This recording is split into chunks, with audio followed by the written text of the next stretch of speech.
In the hours when darkness softens the edges of the modern world, when time loses its urgency and the mind drifts toward older rhythms, we journey back to a realm where gods walked among mortals and legends were born from the deepest truths of human experience.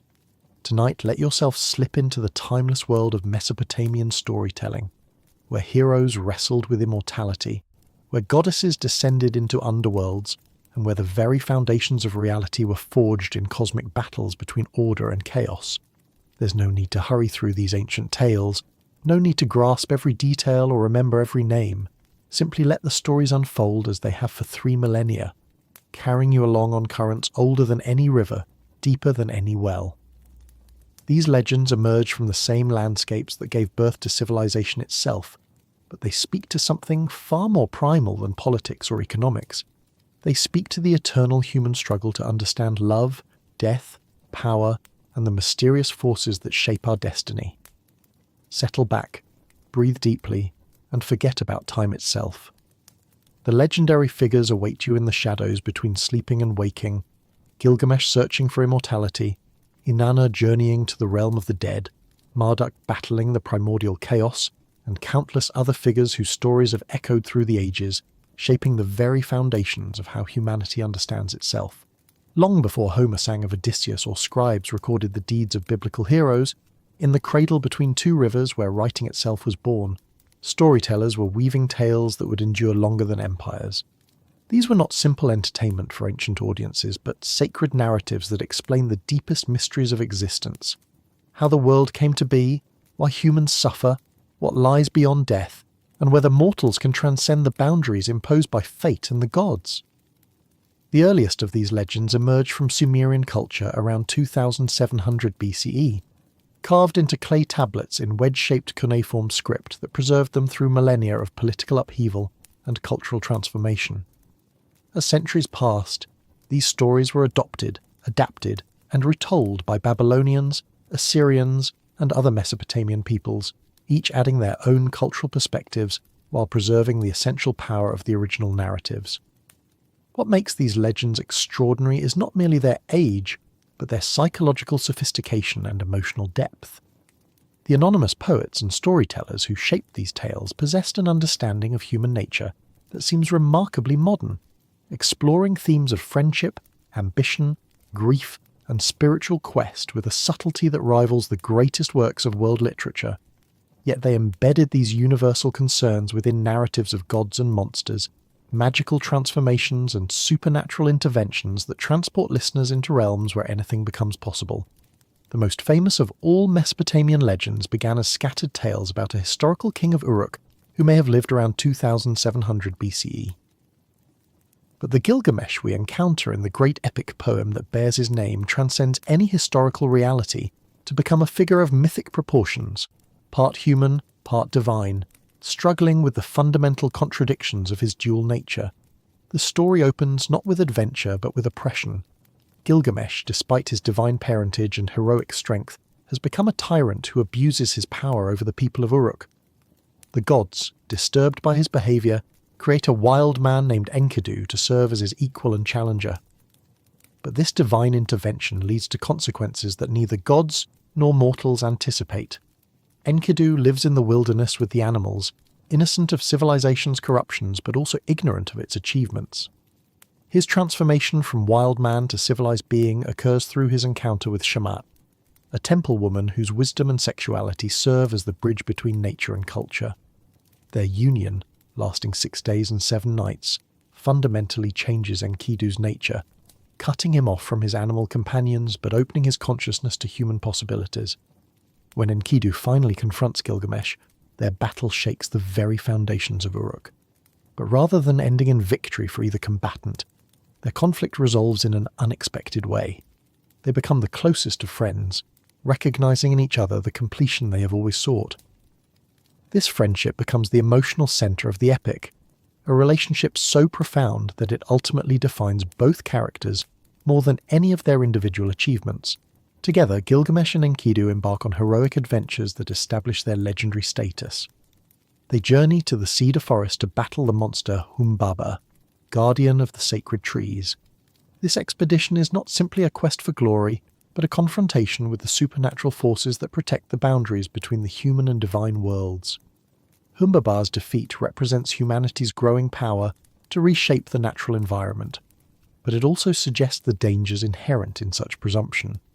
The Cedar Forest episode reveals layers of meaning that have fascinated interpreters for millennia. On one level, it is a straightforward adventure story, featuring heroic combat and supernatural adversaries. On another level, it explores the tension between civilization and wilderness, progress and preservation, human ambition and natural limits. The hero's victory comes at a cost that will haunt them throughout the remainder of their story. Their second great adventure takes them against the Bull of Heaven, sent by the goddess Ishtar to punish Gilgamesh for spurning her romantic advances. This episode introduces themes of divine caprice and mortal defiance that run throughout Mesopotamian literature. Ishtar's fury at being rejected transforms her from potential lover to deadly enemy, demonstrating the volatile nature of divine favour and the dangerous unpredictability of supernatural powers. The hero's success in killing the Bull of Heaven represents another transgression against divine authority, one that cannot be overlooked or forgiven. The gods convene to determine appropriate punishment, and their decision devastates the epic's emotional landscape. Enkidu must die as compensation for the hero's presumptuous victories over divine representatives. Enkidu's death scenes are among the most powerful in all ancient literature.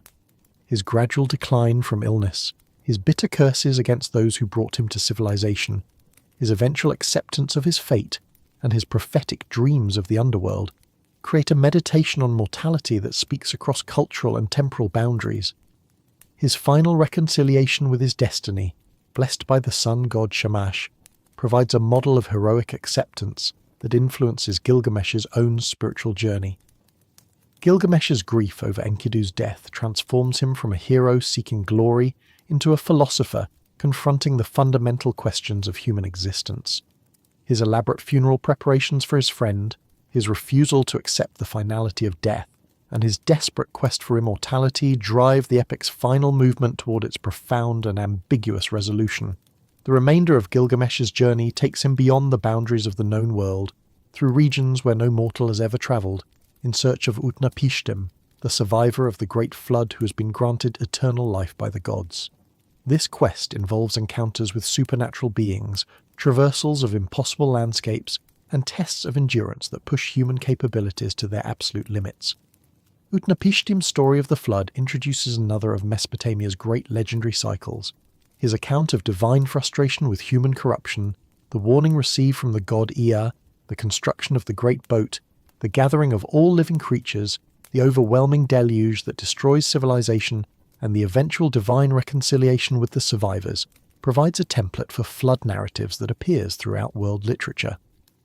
But Utnapishtim's flood story serves a specific function within the Gilgamesh epic, beyond simply recounting another legendary episode. It demonstrates that immortality, when granted to humans, comes through divine favour rather than human achievement. Utnapishtim gains eternal life not through heroic action or moral superiority, but through circumstance and divine whim, suggesting that Gilgamesh's quest may be fundamentally misguided. The flood survivor does offer Gilgamesh a chance to achieve immortality through a test of endurance, remaining awake for 6 days and 7 nights. But the hero fails immediately, falling asleep and thus demonstrating his essential humanity. This failure, witnessed by Utnapishtim's wife, who marks each day of Gilgamesh's slumber with fresh bread, provides irrefutable evidence that even the greatest of heroes cannot transcend basic human limitations. As a consolation, Utnapishtim reveals the location of a plant that restores youth, growing at the bottom of the cosmic ocean. Gilgamesh successfully retrieves this plant, but his triumph proves temporary.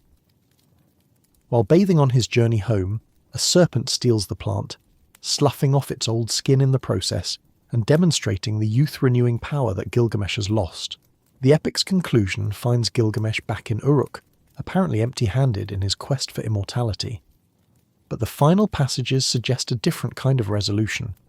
Contemplating the walls of his city, Gilgamesh finds a form of immortality in the permanence of human achievements. The epic implies that meaning and transcendence come not from escaping the human condition, but from embracing it fully, creating works that will outlast individual mortality.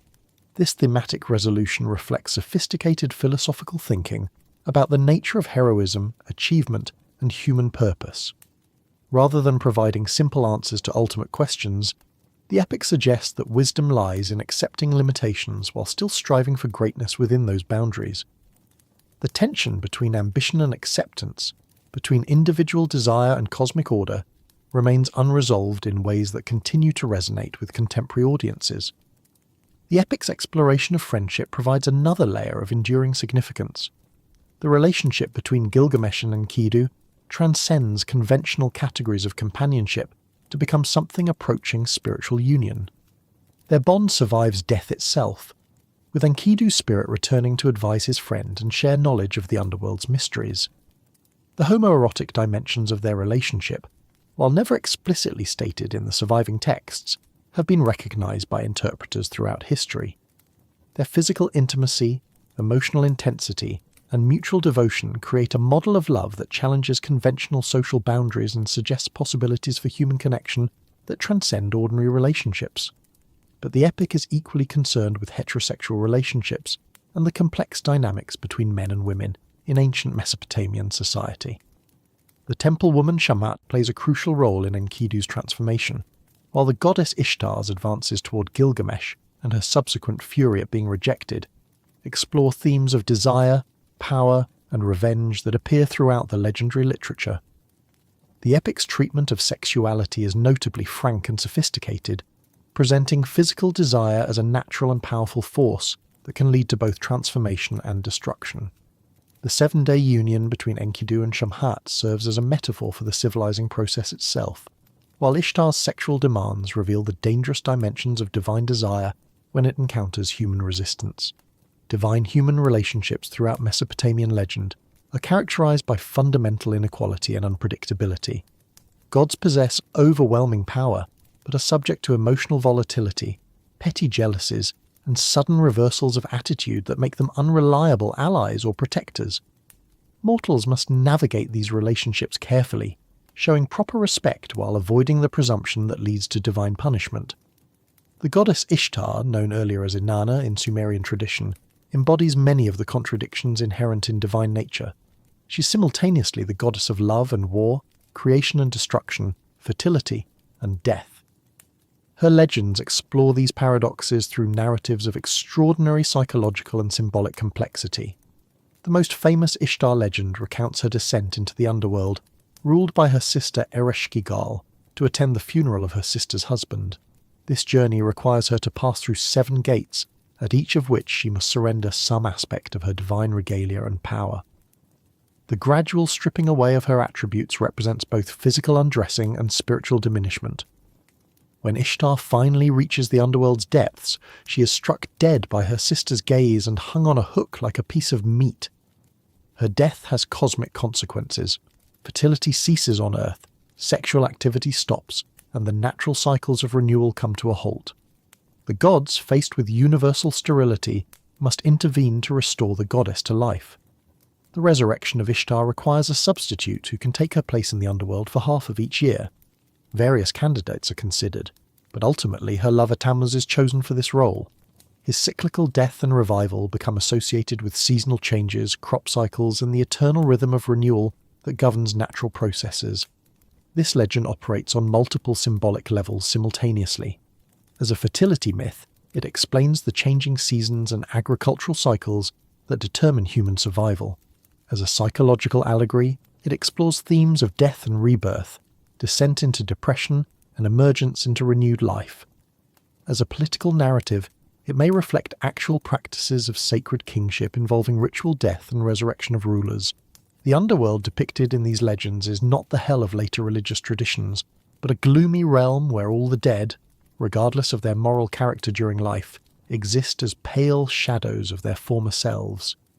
This democratic vision of death removes the hope of posthumous reward or punishment, placing the emphasis firmly on earthly achievement and meaning. The geography of the underworld reflects Mesopotamian understanding of cosmic structure. It lies beneath the earth, accessible through caves, wells, or other openings that connect the surface world with the realm of the dead. The journey there is difficult and dangerous, requiring knowledge of passwords, protective spells, and proper offerings to the various guardians who control access. Ereshkigal, Queen of the Underworld, represents one of the most psychologically complex deities in the Mesopotamian pantheon. Unlike her sister Ishtar, who embodies active principles of love and war, Ereshkigal personifies the passive but inexorable power of death itself. Her realm operates according to rigid rules that even the gods cannot violate with impunity. The relationship between the two sisters explores themes of sibling rivalry, complementary opposition, and the necessary balance between life and death forces. Their conflict and eventual reconciliation suggest that these opposing principles must find accommodation rather than seeking the complete victory of one over the other. Creation legends from Mesopotamian tradition provide another rich source of narrative and symbolic material. The Enuma Elish, or Babylonian creation epic, recounts the emergence of order from primordial chaos through a cosmic battle between the gods and the forces of dissolution. The epic begins in a time before time, when only the primordial waters Apsu and Tiamat existed in undifferentiated unity. From their union emerged the first generations of gods, whose increasing activity and noise disturb the primal peace and provoke conflict between the forces of stability and change. Apsu, representing fresh water, a masculine principle, decides to destroy the younger gods to restore primordial quiet. But his plan is discovered, and he is killed by Ea, god of wisdom and magic. This first victory of order over chaos establishes a pattern that will be repeated on a larger scale as the epic develops. Tiamat, representing saltwater and feminine principle, initially remains neutral in the conflict between her husband and children. But Apsu's death drives her to active opposition against the younger gods. She creates an army of monsters and demons, chooses a new husband, and prepares for a war that will determine the fundamental structure of reality. The younger gods, terrified by Tiamat's preparations, search for a champion capable of facing her in single combat. Several gods decline the challenge before Marduk, a relatively young deity associated with Babylon, accepts the responsibility. His conditions for undertaking this mission reveal important aspects of Mesopotamian political ideology. He demands supreme authority over the pantheon and the right to determine destiny. The battle between Marduk and Tiamat becomes a cosmic confrontation between opposing principles of order and chaos, youth and age, innovation and tradition. Marduk's victory is achieved through superior weapons, magical knowledge, and strategic intelligence rather than mere physical strength. His triumph represents the establishment of divine hierarchy and cosmic order. After defeating Tiamat, Marduk uses her corpse as raw material for creating the universe. Her body becomes the earth, her eyes become sources of the great rivers, her breasts become mountains. This creative act transforms destruction into generation, death into life, chaos into ordered cosmos. The creation of humanity occurs as an afterthought to the cosmic reorganization. Marduk forms the first humans from clay mixed with the blood of Tiamat's general, creating beings designed to serve the gods and maintain their temples. This utilitarian view of human purpose reflects Mesopotamian understanding of the relationship between mortals and deities, but the creation story also contains hints of human potential that transcend simple servitude. The divine blood incorporated into human nature provides a connection to supernatural power and wisdom that creates possibilities for heroism, creativity, and spiritual development. The tension between human limitation and divine inheritance runs throughout Mesopotamian legendary literature. The flood legends that appear throughout Mesopotamian tradition explore themes of divine judgment, human corruption, and the possibility of renewal through catastrophic destruction. These narratives share common elements, but differ in their specific details and thematic emphasis, suggesting multiple traditions that developed independently before being combined in later synthetic versions. The earliest flood hero known by name is Ziusudra, whose Sumerian legend presents him as a pious king who receives divine warning of the coming deluge through a dream or vision. His survival depends on constructing a boat and gathering representatives of all living species, following precise instructions received from the god Enki. The Babylonian version features Atrahasis, whose name means exceedingly wise or worst as the flood hero. His story provides more detailed background for the divine decision to destroy humanity, presenting it as a response to overpopulation and the resulting noise that disturbs divine rest. This ecological dimension of the flood narrative suggests ancient awareness of environmental limits and the consequences of unchecked population growth. The flood episode in the Gilgamesh epic features Utnapishtim as the survivor, whose account emphasizes themes of divine capriciousness and the arbitrary nature of salvation. His survival appears to result more from chance and divine favor than from moral superiority or special wisdom, suggesting a pessimistic view of cosmic justice. All versions of the flood legend conclude with divine reconciliation and the establishment of new covenants between gods and surviving humanity. The rainbow, the altar sacrifice, and various other signs serve as tokens of divine promise that such destruction will not be repeated. These resolutions provide hope for stability and continuity, despite the demonstrated power of cosmic forces to overwhelm human civilization. The psychological appeal of flood narratives extends beyond their religious and mythological functions to address universal human anxieties about catastrophic change, social dissolution, and individual survival in the face of overwhelming circumstances. The flood hero serves as a model of prudent preparation, faithful observance, and adaptive response to crisis. Transformation legends throughout Mesopotamian tradition explore the fluid boundaries between different forms of existence, human and animal, mortal and divine, civilized and wild. These narratives suggest a worldview in which identity is less fixed than it appears, and in which dramatic change is always possible through supernatural intervention or extraordinary circumstances. The transformation of Enkidu from wild man to civilized human provides one example of such metamorphosis. His change occurs through sexual union with Shamat, suggesting that intimate relationship can fundamentally alter personal identity. But his transformation also involves loss. He can no longer communicate with the animals or live comfortably in the wilderness, indicating that every gain involves corresponding sacrifice. Other transformation legends feature characters who become animals, plants, or natural features as consequences of divine punishment or reward. These metamorphoses often result from violations of social or religious norms, serving as cautionary tales about the importance of respecting boundaries and maintaining proper relationships with supernatural powers. The goddess Ishtar undergoes multiple transformations throughout her various legends. She appears as virgin, wife, mother, and crone, embodying different aspects of feminine power and experience.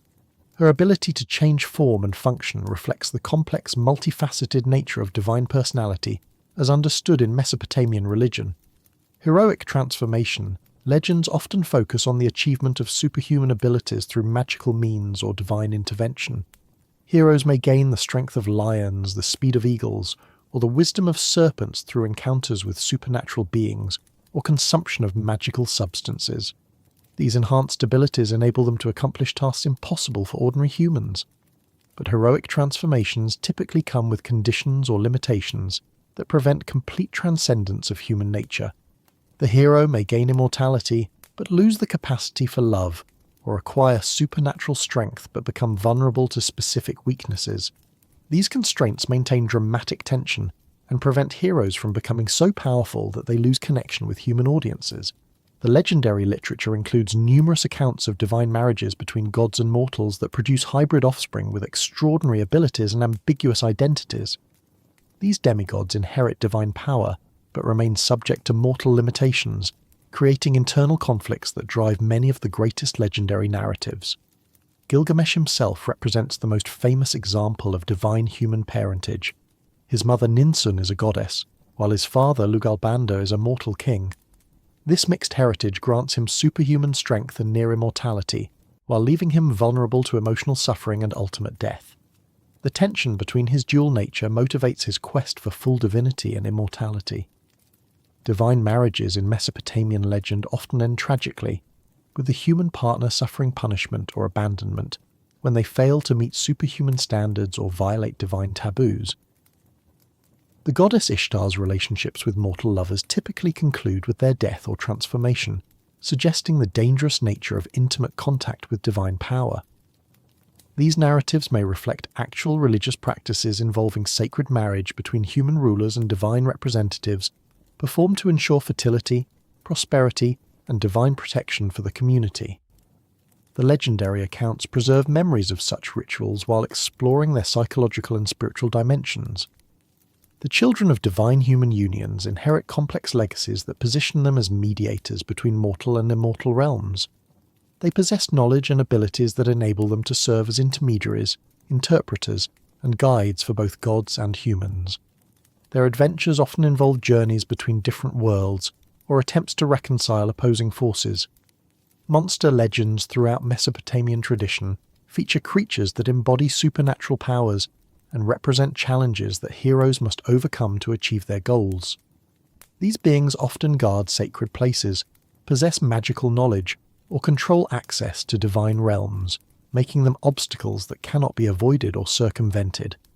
Humbabar, guardian of the cedar forest, represents one of the most memorable monster figures in the legendary literature. His description combines human and animal features in ways that suggest both natural power and supernatural corruption. His death at the hands of Gilgamesh and Enkidu has ecological implications that reverberate throughout the epic narrative. The Bull of Heaven, sent by Ishtar to punish Gilgamesh, embodies divine wrath in animal form. Its rampage through Uruk demonstrates the destructive potential of unchecked supernatural forces, while its defeat by the heroes illustrates the possibility of human resistance to divine oppression. The cosmic consequences of its death reveal the interconnectedness of earthly and heavenly realms. Dragon-like creatures appear throughout Mesopotamian legendary material as symbols of chaos, fertility, and transformative power. The monster Tiamat, mother of gods and personification of primordial chaos, takes serpent form in her battle against Marduk. Her defeat and subsequent transformation into cosmic raw material establishes the pattern by which civilization emerges from the conquest of chaotic forces. Other serpent figures embody wisdom, healing, and renewal, reflecting the complex symbolic associations of snake imagery in ancient Near Eastern cultures. The serpent that steals Gilgamesh's plant of youth demonstrates both the frustrating aspects of natural cycles and the inevitability of regeneration and renewal. Hybrid creatures combining human intelligence with animal power represent some of the most sophisticated monster concepts in Mesopotamian legend. These beings possess the ability to speak and reason, while maintaining supernatural strength and magical abilities that make them formidable opponents for even the greatest heroes. The psychological dimensions of monster legends extend beyond simple adventure narratives to explore fundamental human fears and desires. Monsters often embody repressed aspects of human nature, violence, sexuality, chaos, that must be confronted and integrated rather than simply defeated. The hero's victory over monsters represents not just external conquest, but internal mastery of destructive impulses. The relationship between heroes and monsters is often more complex than simple opposition. Some monsters serve as teachers or initiators who test heroes and help them develop necessary qualities for their missions. Others represent alternative paths that heroes might have taken, suggesting that the boundary between heroism and monstrosity is less absolute than it appears. Prophetic dreams and visions throughout Mesopotamian legend serve as means by which gods communicate with mortals, revealing future events, hidden truths, and divine intentions.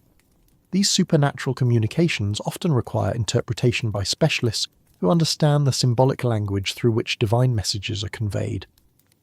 Gilgamesh's prophetic dreams before meeting Enkidu foretell the arrival of his destined companion through symbolic imagery that requires his mother's interpretation. These dreams establish the divine origin of their friendship, while suggesting that even the most significant human relationships occur according to supernatural plans. Enkidu's vision of the underworld during his final illness provides detailed information about the realm of the dead that serves both narrative and religious functions. His description of the afterlife's grim conditions motivates Gilgamesh's subsequent quest for immortality while providing audiences with authoritative information about posthumous existence. Dream interpretation in Mesopotamian legend requires specialized knowledge of symbolic correspondences between images and meanings. The same symbol may have different significance depending on the dreamer's circumstances, the context in which it appears, and its relationship to other dream elements. This complexity creates opportunities for dramatic irony when characters misunderstand divine messages. Prophetic visions often come to individuals who are unprepared for their significance or unwilling to accept their implications. The flood heroes receive divine warnings that they must act upon despite their apparent impossibility or social unacceptability. Their faith in supernatural communication enables them to survive when skeptical contemporaries perish. The relationship between prophecy and free will remains ambiguous throughout the legendary literature. Some predictions appear inevitable and immutable, while others seem designed to prompt actions that might prevent their fulfillment. This ambiguity reflects sophisticated thinking about causation, responsibility, and the nature of divine foreknowledge. Divine visions may serve as tests of character rather than simple predictions of future events. The recipient must demonstrate wisdom, courage, and faith through appropriate response to supernatural communication.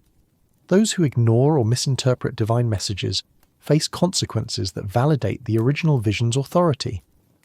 The legendary literature includes numerous accounts of divine punishment visited upon individuals or communities that violate religious obligations, social norms, or natural laws. These narratives serve both entertainment and educational functions, providing vivid illustrations of the consequences that follow transgression. Divine punishment in Mesopotamian legend often takes forms that mirror the original offense, creating poetic justice that reinforces moral and religious teachings. Those who abuse sexual relationships face impotence or transformation into animals, while those who violate hospitality customs encounter similar mistreatment when they become dependent on others' generosity. The arbitrariness of divine justice also receives attention in the legendary material, particularly in narratives that question the fairness of supernatural punishment. Some characters suffer consequences that seem disproportionate to their offences, while others escape punishment despite serious transgressions. This moral complexity reflects realistic observation of human experience. Collective punishment affecting entire communities for the sins of individuals or rulers explores themes of corporate responsibility and social solidarity. The flood narratives present extreme examples of such collective judgment, while other legends feature more limited disasters that affect specific cities or regions. The possibility of divine forgiveness and redemption provides hope, even in narratives focused on punishment and judgment. Characters who acknowledge their errors, make appropriate offerings, and demonstrate genuine repentance may receive divine mercy that mitigates or eliminates their penalties. Divine favour, conversely, may be withdrawn from individuals or communities that fail to maintain proper relationships with supernatural powers. Former heroes may lose their special abilities, protected cities may become vulnerable to attack, and prosperous regions may suffer ecological disasters when divine support is removed. The legendary literature explores the psychology of divine human relationships through narratives that reveal both the benefits and dangers of supernatural favour. Characters who receive divine assistance must learn to balance gratitude with independence, avoiding both presumption and excessive subservience in their dealings with gods. Wisdom traditions embedded within Mesopotamian legendary literature provide practical and philosophical guidance for navigating the complexities of human existence. These teachings often emerge through the experiences of legendary figures whose adventures illustrate important principles about proper conduct and sound judgment. The friendship between Gilgamesh and Enkidu demonstrates the transformative power of genuine companionship, showing how individuals can complement each other's strengths and compensate for each other's weaknesses. Their relationship provides a model of loyalty, mutual support, and shared aspiration that transcends conventional social boundaries.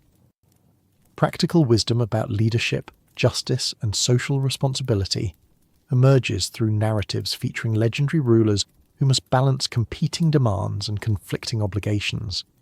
These stories explore the loneliness of authority, the corruption that accompanies unchecked power, and the difficulty of maintaining moral integrity while exercising political control. The treatment of women in legendary narratives reflects complex attitudes about gender roles, sexual relationships, and feminine power. Female characters range from wise counselors and powerful goddesses to dangerous temptresses and vengeful enemies, suggesting that women were understood to possess both creative and destructive potential that demanded respectful caution. Marriage and family relationships receive extensive attention in legendary material that explores the tensions between individual desire and social obligation, romantic love and practical necessity, personal fulfillment and community stability. These narratives provide guidance for navigating intimate relationships while acknowledging their inherent difficulties. The relationship between civilization and nature appears throughout legendary literature that examines the benefits and costs of social development. The transformation of Enkidu from wild man to civilized human illustrates both the gains and losses involved in cultural sophistication, while environmental destruction following heroic adventures suggests the dangerous consequences of unchecked human ambition. Aging, illness, and death receive thoughtful treatment in legendary narratives that explore how individuals can maintain dignity, purpose, and meaning despite physical decline and ultimate mortality. Gilgamesh's quest for immortality and his eventual acceptance of human limitations provide a framework for understanding the relationship between ambition and wisdom. The preservation and transmission of these legendary traditions across millennia demonstrates their enduring relevance to fundamental human concerns. Each generation of storytellers and scribes adapted the narratives to address contemporary issues while maintaining their essential insights about the human condition. The influence of Mesopotamian legendary literature on later cultural traditions extends throughout the ancient world and continues into contemporary times. Biblical narratives, Greek epic poetry, medieval romance literature, and modern fantasy fiction all show evidence of themes, motifs, and structural patterns that originated in these ancient Mesopotamian stories. The Epic of Gilgamesh, in particular, has achieved recognition as one of humanity's greatest literary achievements, combining adventure, philosophy, and profound emotional insight in ways that continue to resonate with modern audiences. Its exploration of friendship, mortality, and the search for meaning speaks to universal human experiences that transcend cultural and temporal boundaries. Contemporary archaeological discoveries continue to expand our understanding of Mesopotamian legendary traditions through the recovery of new texts, the identification of previously unknown narratives, and the clarification of relationships between different legendary cycles. Each new tablet or inscription adds to our appreciation of the richness and complexity of these ancient storytelling traditions. The scholarly study of Mesopotamian legend has revealed sophisticated literary techniques, complex symbolic systems, and profound philosophical insights that challenge stereotypical assumptions about ancient mentality and cultural achievement. These narratives demonstrate intellectual and artistic capabilities that rival any subsequent literary tradition.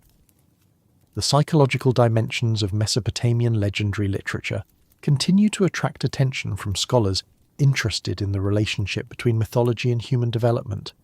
The archetypal patterns found in these ancient stories appear to reflect universal aspects of psychological experience that remain relevant to contemporary understanding of personal growth and social relationships. The religious and spiritual significance of these legendary traditions extends beyond their historical importance to their continued relevance for individuals seeking meaning, purpose, and connection with transcendent realities. The themes of divine encounter, spiritual quest, and ultimate reconciliation speak to enduring human needs and aspirations. As our journey through 3 millennia of Mesopotamian legendary literature draws toward its close, we find ourselves in the presence of storytelling traditions that shaped the very foundations of human imagination. These ancient narratives provided templates for understanding love, death, heroism, and spiritual quest that continue to influence how we make sense of our own experiences.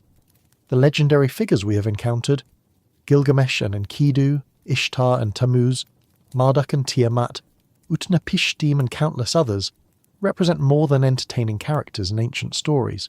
They embody archetypal patterns of human experience that appear in every culture and every historical period, suggesting that these Mesopotamian storytellers succeeded in capturing something essential and universal about the human condition.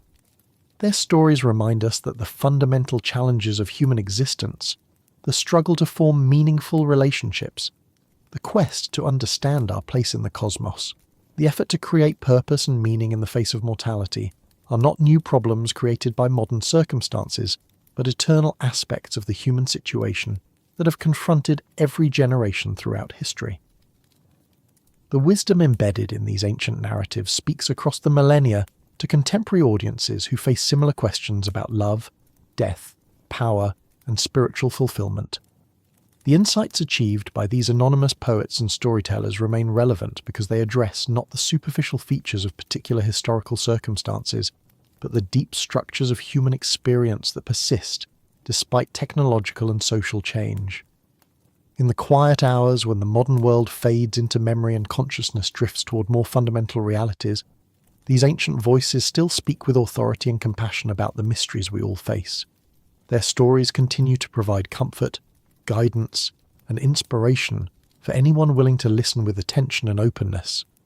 The legendary literature of Mesopotamia represents humanity's first systematic attempt to create meaning through narrative art, to transform raw experience into story, to discover pattern and purpose in the apparent chaos of existence.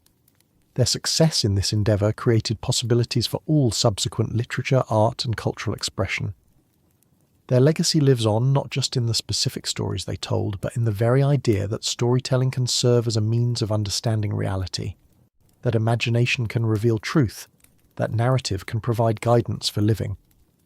Every novelist, poet, filmmaker, and storyteller who has ever attempted to illuminate human experience through fictional narrative stands in debt to these ancient Mesopotamian pioneers. The rivers that gave birth to these legends still flow through the landscape where civilization began, carrying memories and possibilities toward an endless sea. The stars that guided their heroes still wheel overhead in patterns that connect their dreams to ours, and in the space between sleeping and waking, in the quiet moments when time seems to pause, their voices continue to whisper of adventures and possibilities, of love and loss, of the eternal human journey toward understanding and acceptance.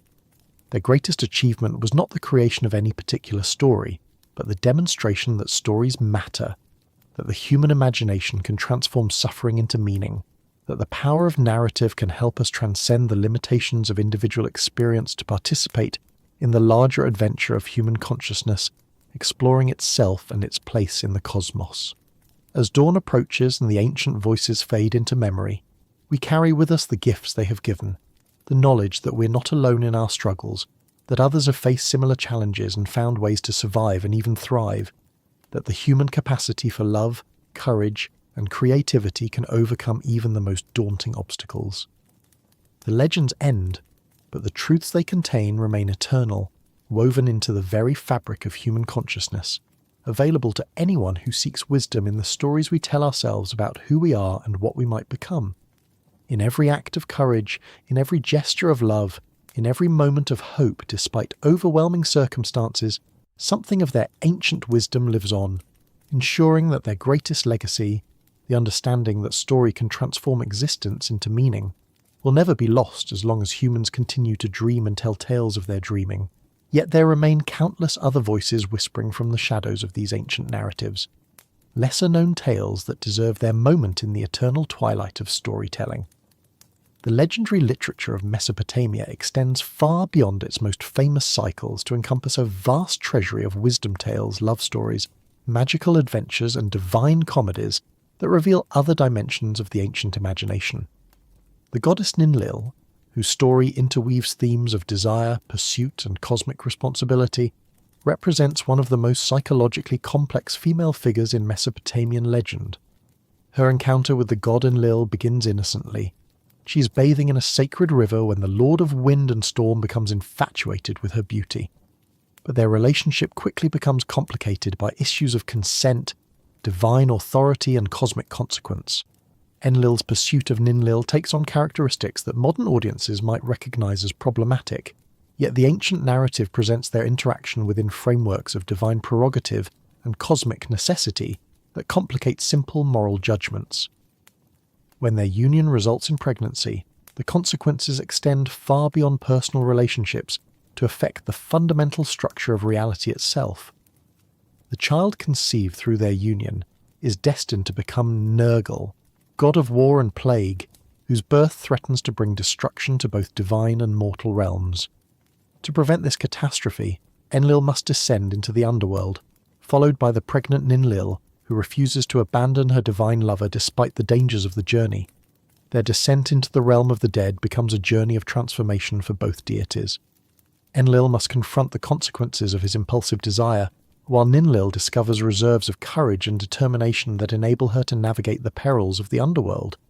Their experiences in the land of the dead test their relationship and ultimately strengthen their commitment to each other. The resolution of their story involves complex negotiations with Ereshkigal, queen of the underworld, who initially refuses to allow the pregnant goddess to return to the upper world. The diplomatic manoeuvring required to secure Ninlil's release demonstrates the importance of proper protocol and mutual respect in divine relationships, even between beings of vastly different power and authority. The birth of their child in the underworld creates new precedents for divine succession and cosmic order. Nergal's dual heritage, born of sky god and earth goddess, conceived in passion and born in death's realm, makes him uniquely qualified to serve as intermediary between different cosmic domains. His story becomes one of learning to balance opposing tendencies and integrate conflicting aspects of divine nature. The legend of Ninlil and Enlil also explores themes of feminine agency and resistance within patriarchal divine structures. Despite her apparent victimization in the story's opening, Ninlil demonstrates remarkable resourcefulness and independence throughout her adventures. Her refusal to abandon Enlil, even when faced with underworld dangers, reflects personal choice rather than mere submission to male authority. Their story concludes with the establishment of new protocols for divine relationships and the creation of institutions designed to prevent similar crises in the future.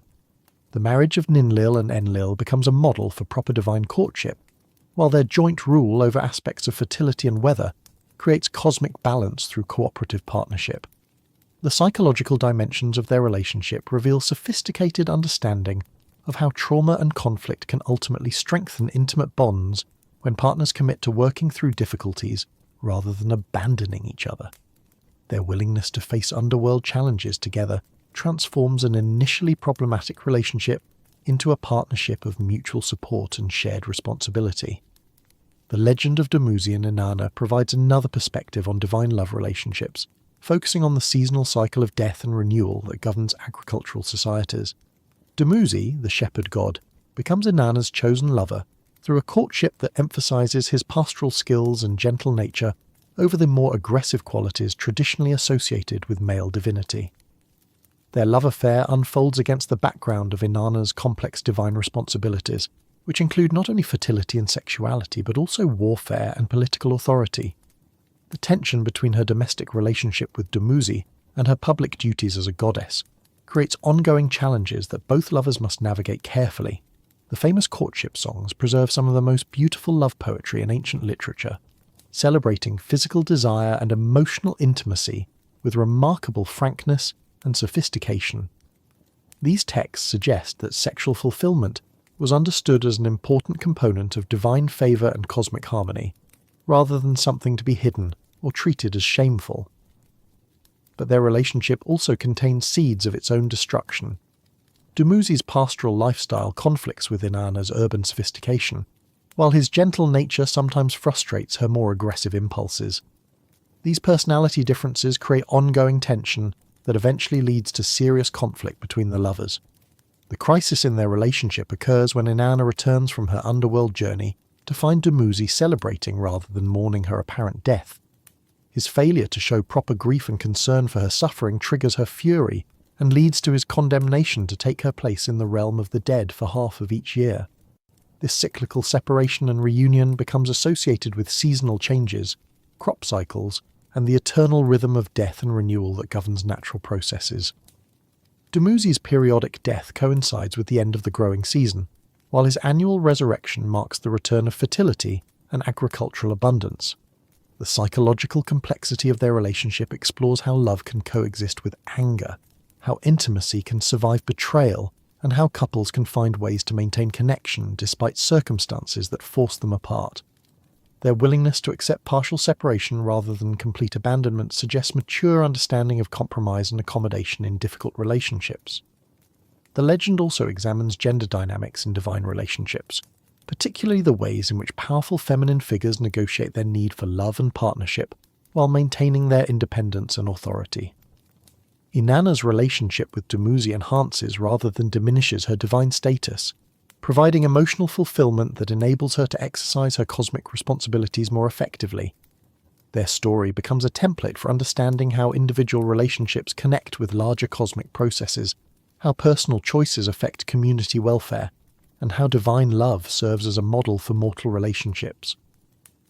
The enduring popularity of Dumuzi and Inanna legends throughout Mesopotamian history testifies to their continued relevance for audiences seeking guidance about love, commitment, and the integration of personal and social responsibilities. The tale of Adapa represents one of the most intriguing explorations of human potential and divine limitation in Mesopotamian legendary literature. Adapa, a mortal priest of the god Ea, possesses wisdom that rivals that of the gods themselves, making him a bridge figure between human and divine knowledge. The story begins with Adapa performing his priestly duties, which include fishing in the sacred waters to provide food for Ea's temple. When the south wind overturns his boat and threatens to drown him, Adapa responds with a curse so powerful that it breaks the wind's wings and stills its movement completely. This demonstration of supernatural power brings him to the attention of the high god Anu. Summoned to appear before the divine assembly to account for his actions, Adapa faces a crisis that could result in either divine punishment or divine reward. The god Ea, his patron and mentor, provides advice about how to behave in the presence of the supreme deity, warning him about potential traps and deceptions he might encounter. Ea's counsel proves partially accurate but ultimately misleading. He correctly predicts that Anu will offer Adapa food and drink, but he incorrectly identifies these offerings as poison designed to kill the presumptuous mortal. Following his patron's advice, Adapa refuses the bread and water of immortality that Anu genuinely offers as a reward for his wisdom. This missed opportunity for immortality becomes one of the great tragic ironies in Mesopotamian legend. Adapa's perfect obedience to his divine mentor costs him the chance to transcend human limitations and achieve the godlike status that his wisdom deserves. His failure results not from personal weakness, but from misplaced trust in incomplete information. The psychological dimensions of Adapa's story explore themes of authority, trust, and the unintended consequences of good intentions. Ea's protective concern for his mortal protege leads him to give advice that ultimately harms rather than helps. The tragedy stems from communication breakdown between well-meaning parties rather than deliberate malice or betrayal. Anu's reaction to Adapa's refusal reveals the complexity of divine psychology and the importance of proper respect in divine human relationships. Rather than punishing the mortal for declining divine gifts, Anu expresses something approaching regret for the missed opportunity. His response suggests that the gods value wisdom and may prefer to reward rather than punish exceptional mortals. The conclusion of Adapa's story establishes him as a culture hero who, despite missing immortality, becomes a source of wisdom and guidance for future generations. His experiences with divine deception and miscommunication provide valuable lessons about the dangers of blind obedience and the importance of independent judgment, even in relationships with trusted authorities. The legendary cycle surrounding the figure of Etana, a mortal king who attempts to reach heaven on the back of a giant eagle, explores themes of ambition, divine favour, and the limits of human achievement. Etana's motivation for attempting this impossible journey stems from his desperate need to obtain the plant of birth that will enable his wife to bear children and ensure his dynastic succession. The eagle becomes Etana's unlikely ally through a previous adventure involving a serpent who lived in the same tree. When the eagle betrays its oath of friendship by eating the serpent's young, it faces divine punishment in the form of being trapped in a pit with its wings broken. Etana rescues the eagle in exchange for assistance in reaching the heavenly realm where the plant of birth grows. Their journey toward heaven becomes an extended meditation on courage, trust, and the willingness to risk everything for love and duty. As they ascend higher and higher, leaving the earth far below, Etana experiences terror at the dizzying heights and the apparent impossibility of their mission. The eagle must repeatedly encourage and reassure him to continue their upward flight. The descriptions of their ascent provide some of the most vivid and poetic passages in Mesopotamian legendary literature. The earth shrinks below them until mountains become hills, seas become ponds, and eventually the entire world appears as a small disk surrounded by cosmic waters. These imagery-rich passages suggest sophisticated understanding of astronomical relationships and cosmic geography. But as they approach the realm of the gods, Etana's nerve fails completely. Overwhelmed by fear and doubt, he begs the eagle to return to Earth, despite being so close to their goal that success seems within reach. The eagle reluctantly complies with his request, and they begin the long, dangerous descent back to the mortal world. The conclusion of Etana's legend remains ambiguous in the surviving texts. Some versions suggest that their mission ultimately succeeds through divine intervention or alternative means, while others imply that Etana's failure to complete the journey results in permanent childlessness and dynastic extinction. This ambiguity may reflect different cultural attitudes toward the relationship between personal courage and divine favour. The psychological complexity of Etana's character provides insight into the internal struggles that accompany great ambitions. His willingness to attempt the impossible journey demonstrates heroic courage, while his ultimate failure to complete the mission reveals very human limitations and fears. The tension between aspiration and limitation makes him a sympathetic figure, despite his apparent failure. The relationship between Etana and the eagle explores themes of interspecies cooperation, mutual dependence, and the ways in which different beings can help each other overcome individual limitations. Their partnership succeeds only through combining human intelligence and determination with supernatural power and knowledge. The legend also examines questions about the relationship between individual desires and cosmic order. Etana's need for an heir represents not just personal fulfillment, but political necessity and social responsibility. His willingness to risk everything for this goal demonstrates the sometimes heroic dimensions of seemingly ordinary human concerns. The tale of Nergal and Ereshkigal provides one of the most psychologically sophisticated explorations of power, sexuality, and negotiation between equals in all of Mesopotamian legendary literature. Their relationship begins with conflict and misunderstanding, but evolves into partnership that transforms both characters and establishes new precedents for divine governance. The story opens with a banquet in heaven to which all the gods are invited except Ereshkigal, queen of the underworld, who cannot leave her realm to attend. She sends her vizier Namtar to represent her interests and receive her portion of the feast. When Nergal, god of war and plague, fails to show proper respect to Ereshkigal's representative, he commits a serious breach of divine protocol. Ereshkigal demands that Nergal be sent to the underworld to face punishment for his disrespectful behaviour. The other gods, unwilling to risk conflict with the dangerous queen of the dead, comply with her demands despite their reluctance to sacrifice one of their own members. Nergal must descend to the underworld, knowing that few who make this journey ever return. But Nergal's descent is not the helpless surrender of a condemned criminal. Ea provides him with protective demons and magical knowledge that enable him to navigate underworld dangers and resist Ereshkigal's power. Armed with these supernatural aids, Nergal approaches his confrontation with the underworld queen from a position of strength rather than weakness. Their first encounter becomes a battle of wills between two equally matched divine powers. Ereshkigal attempts to assert her authority through intimidation and supernatural force, while Nergal responds with aggression and defiance that surprises and intrigues her. Neither can completely dominate the other, creating a stalemate that requires alternative resolution. The transformation of their conflict into romance occurs through mutual recognition of each other's power and worth.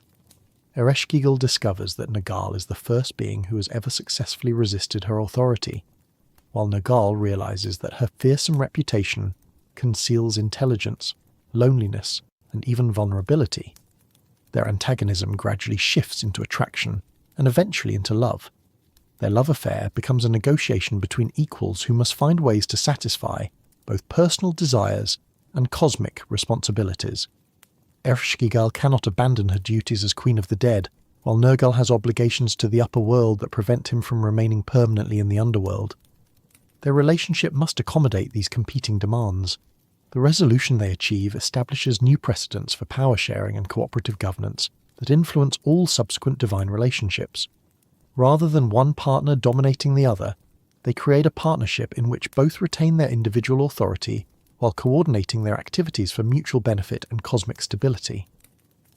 Their marriage becomes a model for how apparent opposites can find common ground and create productive relationships despite fundamental differences in nature and responsibility.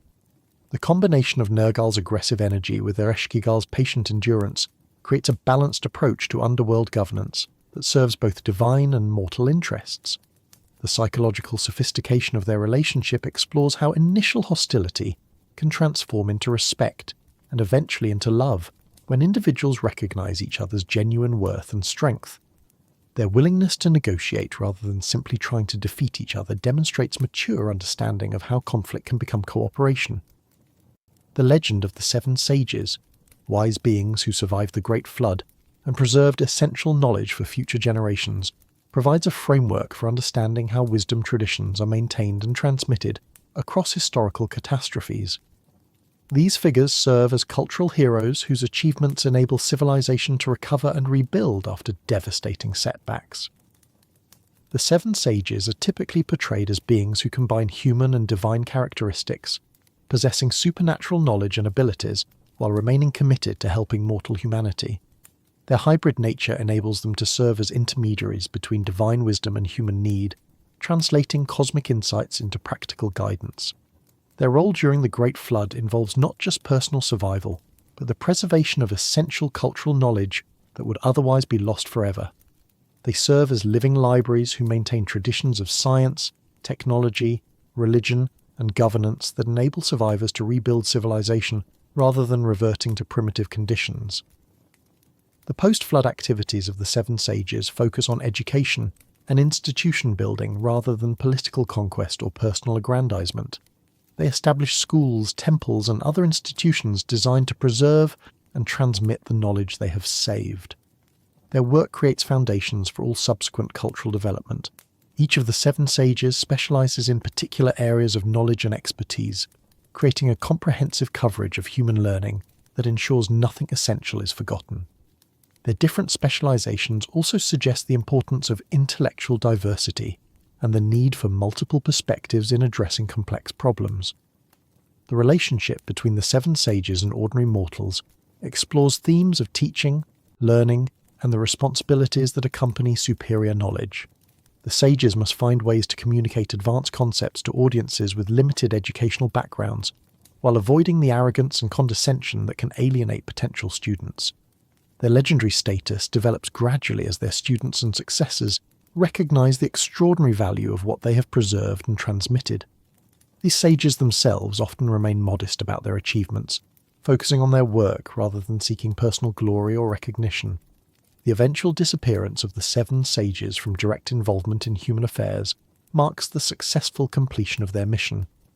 Once they have established stable institutions and trained sufficient successors, they withdraw from active participation, allowing human civilization to develop according to its own capabilities and choices. The legend of Error, god of plague and destruction, provides one of the most sophisticated explorations of divine psychology and the relationship between cosmic forces and mortal suffering in all Mesopotamian literature. Unlike simple, good versus evil narratives, the Error epic presents destruction as a necessary but tragic aspect of cosmic balance. The story begins with Error's growing restlessness and desire for action after a long period of peace and prosperity. This divine dissatisfaction reflects a fundamental truth about the nature of destructive forces. They cannot remain inactive indefinitely without creating dangerous imbalances in the cosmic order. Error's lieutenant Ishum attempts to moderate his master's destructive impulses, serving as a voice of reason and restraint who understands the necessity of destruction while advocating for measured and limited application of devastating power. Their relationship explores the psychology of violence and the internal conflicts experienced by those who wield destructive authority. The epic's treatment of divine consultation and decision-making reveals complex processes by which cosmic forces determine when and how to intervene in mortal affairs. The gods must balance competing concerns including justice, mercy, cosmic balance, and long-term consequences when making decisions that will affect entire civilizations. Error's destructive campaign, once begun, takes on a momentum of its own that proves difficult to control or limit. The god finds himself causing more devastation than he originally intended, suggesting that violence and destruction are inherently unpredictable forces that can exceed the intentions of those who unleash them. The human perspective on divine destruction is presented through vivid descriptions of war, plague, and social collapse that emphasize the suffering of innocent victims rather than glorifying military conquest or divine power. These passages provide some of the most emotionally powerful and morally complex material in Mesopotamian legendary literature. The resolution of the epic involves Error's gradual recognition of the excessive nature of his destructive actions and his decision to restore peace and stability. This divine change of heart suggests that even destructive cosmic forces are subject to moral reflection and can choose to moderate their behavior.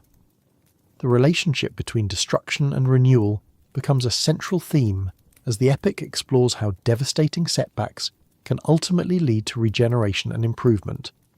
The suffering caused by Era's rampage creates opportunities for moral reflection, social reform, and spiritual growth that might not have occurred under continued prosperity. The epic's conclusion establishes new protocols for divine intervention that emphasize consultation, restraint, and consideration of long-term consequences. These procedural reforms suggest that even the gods can learn from experience and modify their behavior to reduce unnecessary suffering.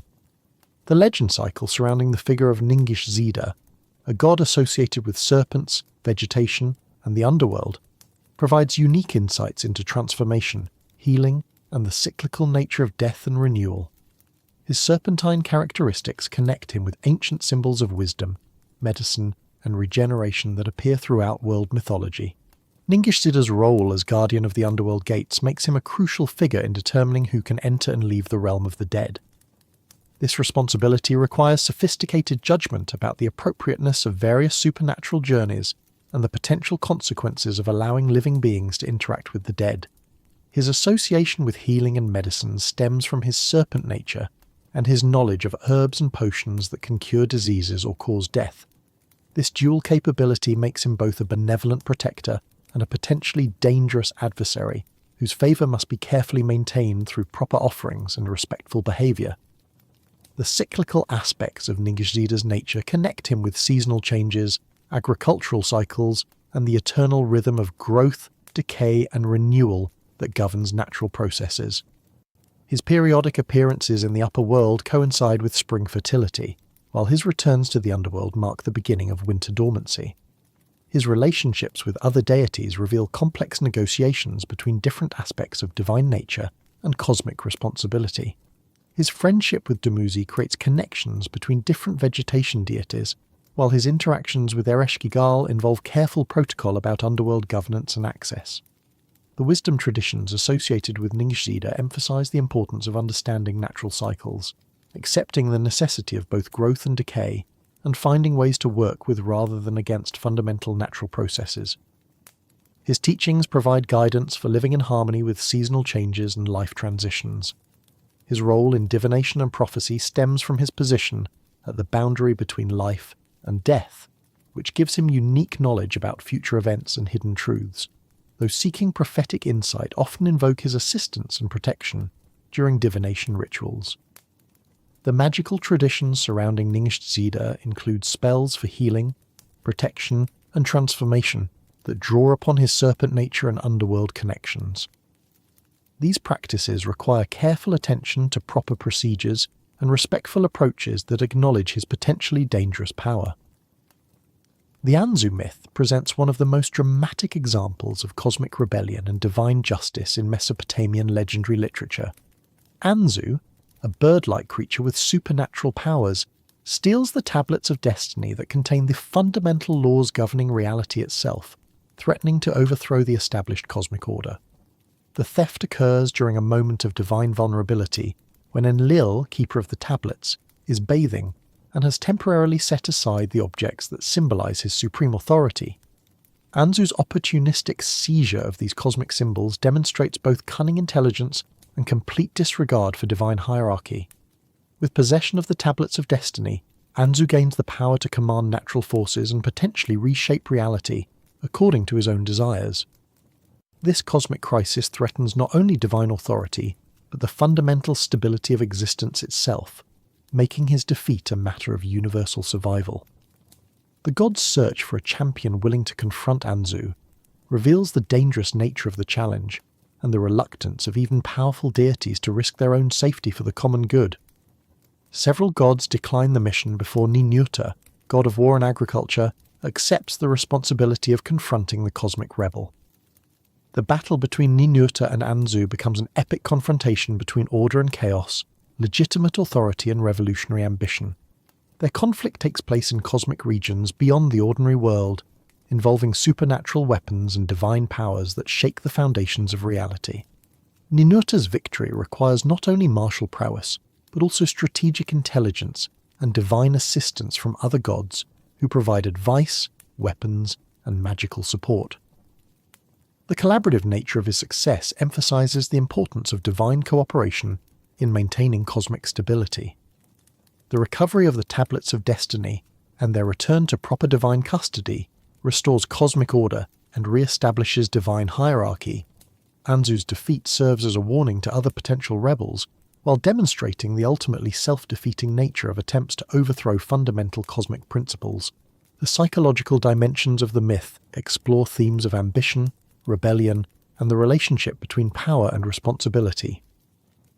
Anzu's desire for cosmic authority reflects understandable aspirations for freedom and self-determination, while his methods demonstrate the destructive consequences of pursuing legitimate goals through illegitimate means. The aftermath of Anzu's defeat involves questions about divine justice, mercy, and the appropriate punishment for cosmic crimes.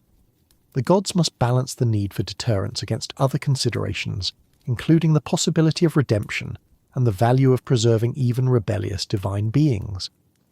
The legend of Lugalbanda, father of Gilgamesh and hero in his own right, provides important background for understanding the heroic traditions that culminated in the great epic cycle.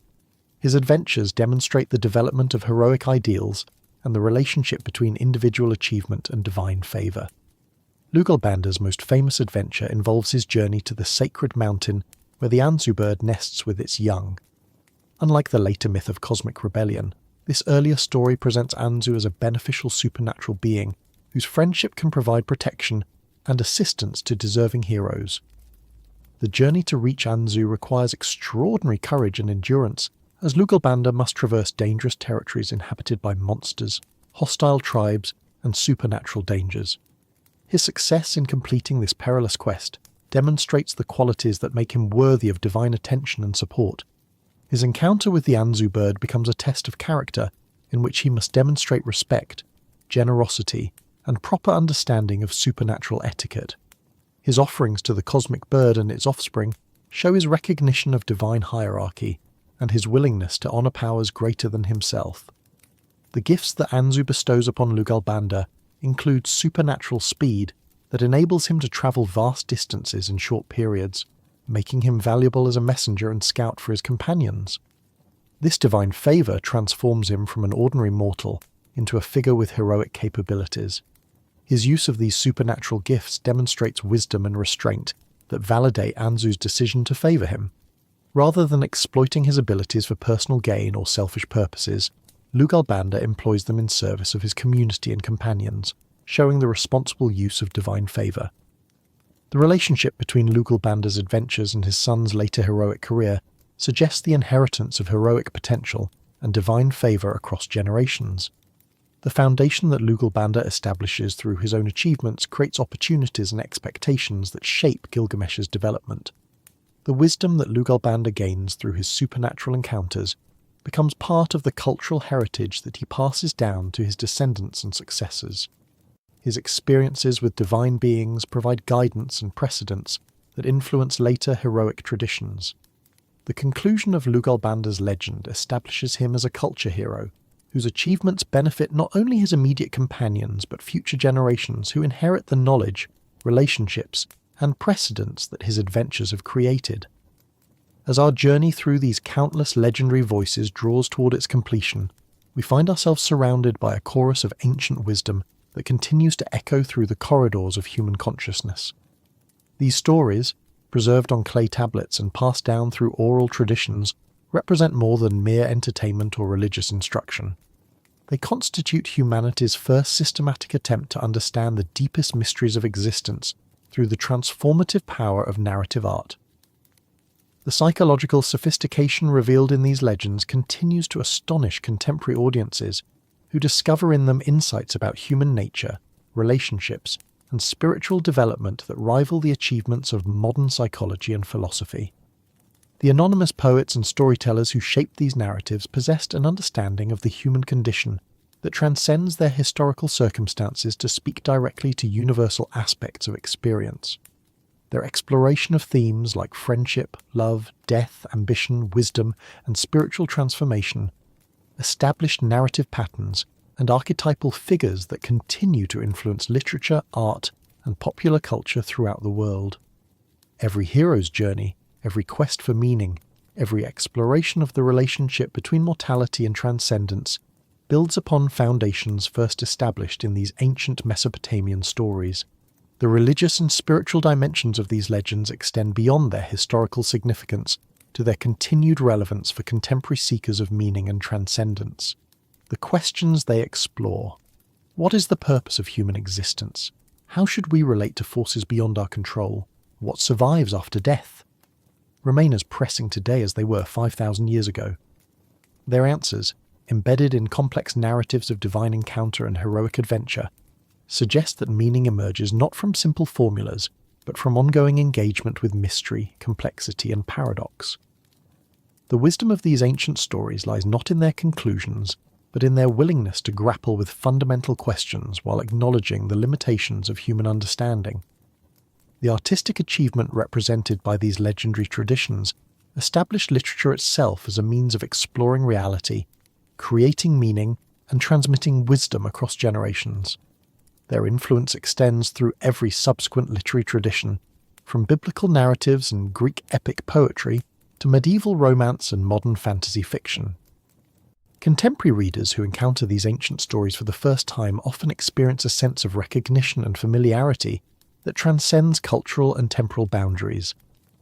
The characters, situations, and dilemmas they present speak to aspects of human experience that remain constant despite technological and social change.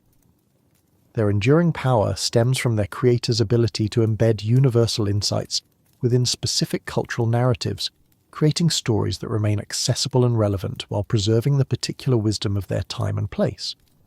This balance between universality and specificity makes them both historically important and eternally contemporary. The archaeological recovery of these legendary traditions has provided modern humanity with access to its own deepest cultural roots, revealing the sophisticated intellectual and artistic achievements of the world's first literate civilization. Each new tablet discovered, each text deciphered, each narrative reconstructed adds to our understanding of human creative potential and spiritual aspiration. The scholarly study of these legends has revealed literary techniques, symbolic systems, and philosophical insights that challenge stereotypical assumptions about ancient mentality and cultural achievement. These narratives demonstrate that the capacity for profound art and deep thinking is not a modern invention, but an enduring aspect of human nature. Their influence on contemporary culture extends far beyond academic scholarship to include popular literature, film, art, and even psychological theory. The archetypal patterns they established continue to provide templates for understanding human development, relationship dynamics, and spiritual growth. As dawn approaches and these ancient voices prepare to fade into the deeper silence that follows every act of storytelling, we carry with us the immeasurable gifts they have provided, the knowledge that we are part of a continuous human story that began with the first attempts to make sense of existence through narrative art. Their greatest legacy is not any particular story they told, but their demonstration that storytelling itself can serve as a means of transformation, understanding, and transcendence. They showed that human beings are not merely biological organisms struggling for survival, but meaning-making creatures capable of creating purpose and beauty through the power of imagination and narrative art. The Mesopotamian landscape where these stories first emerged still exists, though transformed by millennia of change and development. The rivers still flow, the seasons still cycle, the stars still wheel overhead, in patterns that connected their creators to cosmic rhythms and divine purposes that transcend individual mortality. In the quiet hours when consciousness drifts between waking and sleeping, when the boundaries between dream and reality become permeable, these ancient voices continue to whisper their wisdom to anyone willing to listen with attention and openness. Their stories remain available as sources of guidance, comfort, and inspiration for contemporary audiences facing similar challenges and seeking similar understanding. The legends themselves may conclude, but the truths they contain remain eternal, woven into the fabric of human consciousness and available to every generation that seeks wisdom in the stories we tell ourselves about who we are and what we might become. Their echo will continue as long as humans dream of heroes and heroines, as long as we search for meaning beyond survival, as long as we believe that existence can be transformed into purpose through the ancient alchemy of storytelling.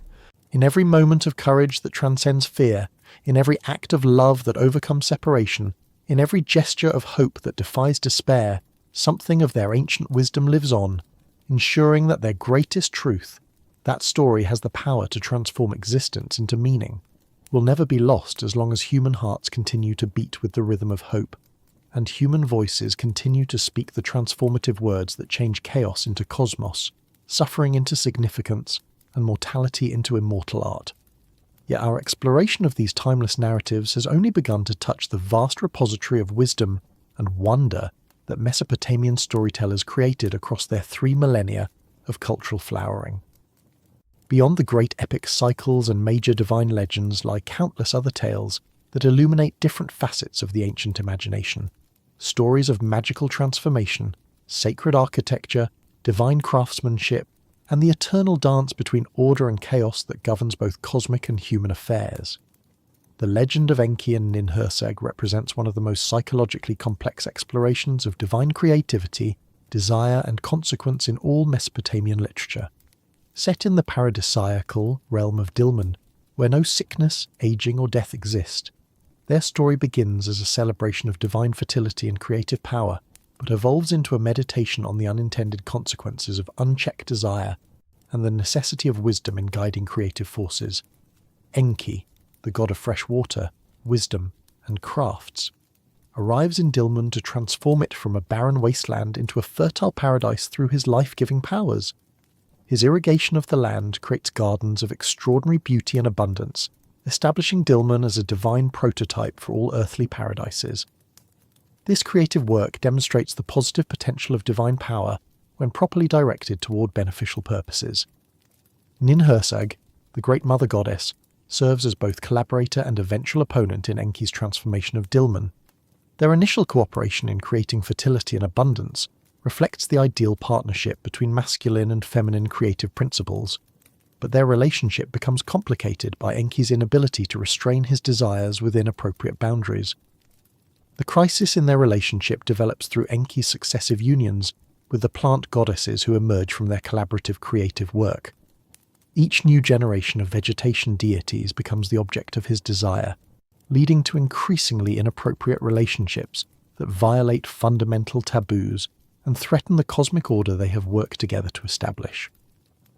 Ninhursag's growing frustration with Enki's behaviour reflects not mere sexual jealousy, but profound concern about the destructive potential of unchecked creative and sexual energy.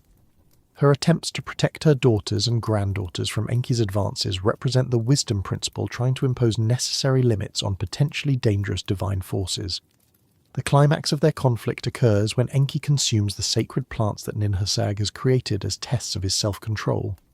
His inability to resist these temptations triggers her curse, which causes him to develop painful ailments in 8 different parts of his body.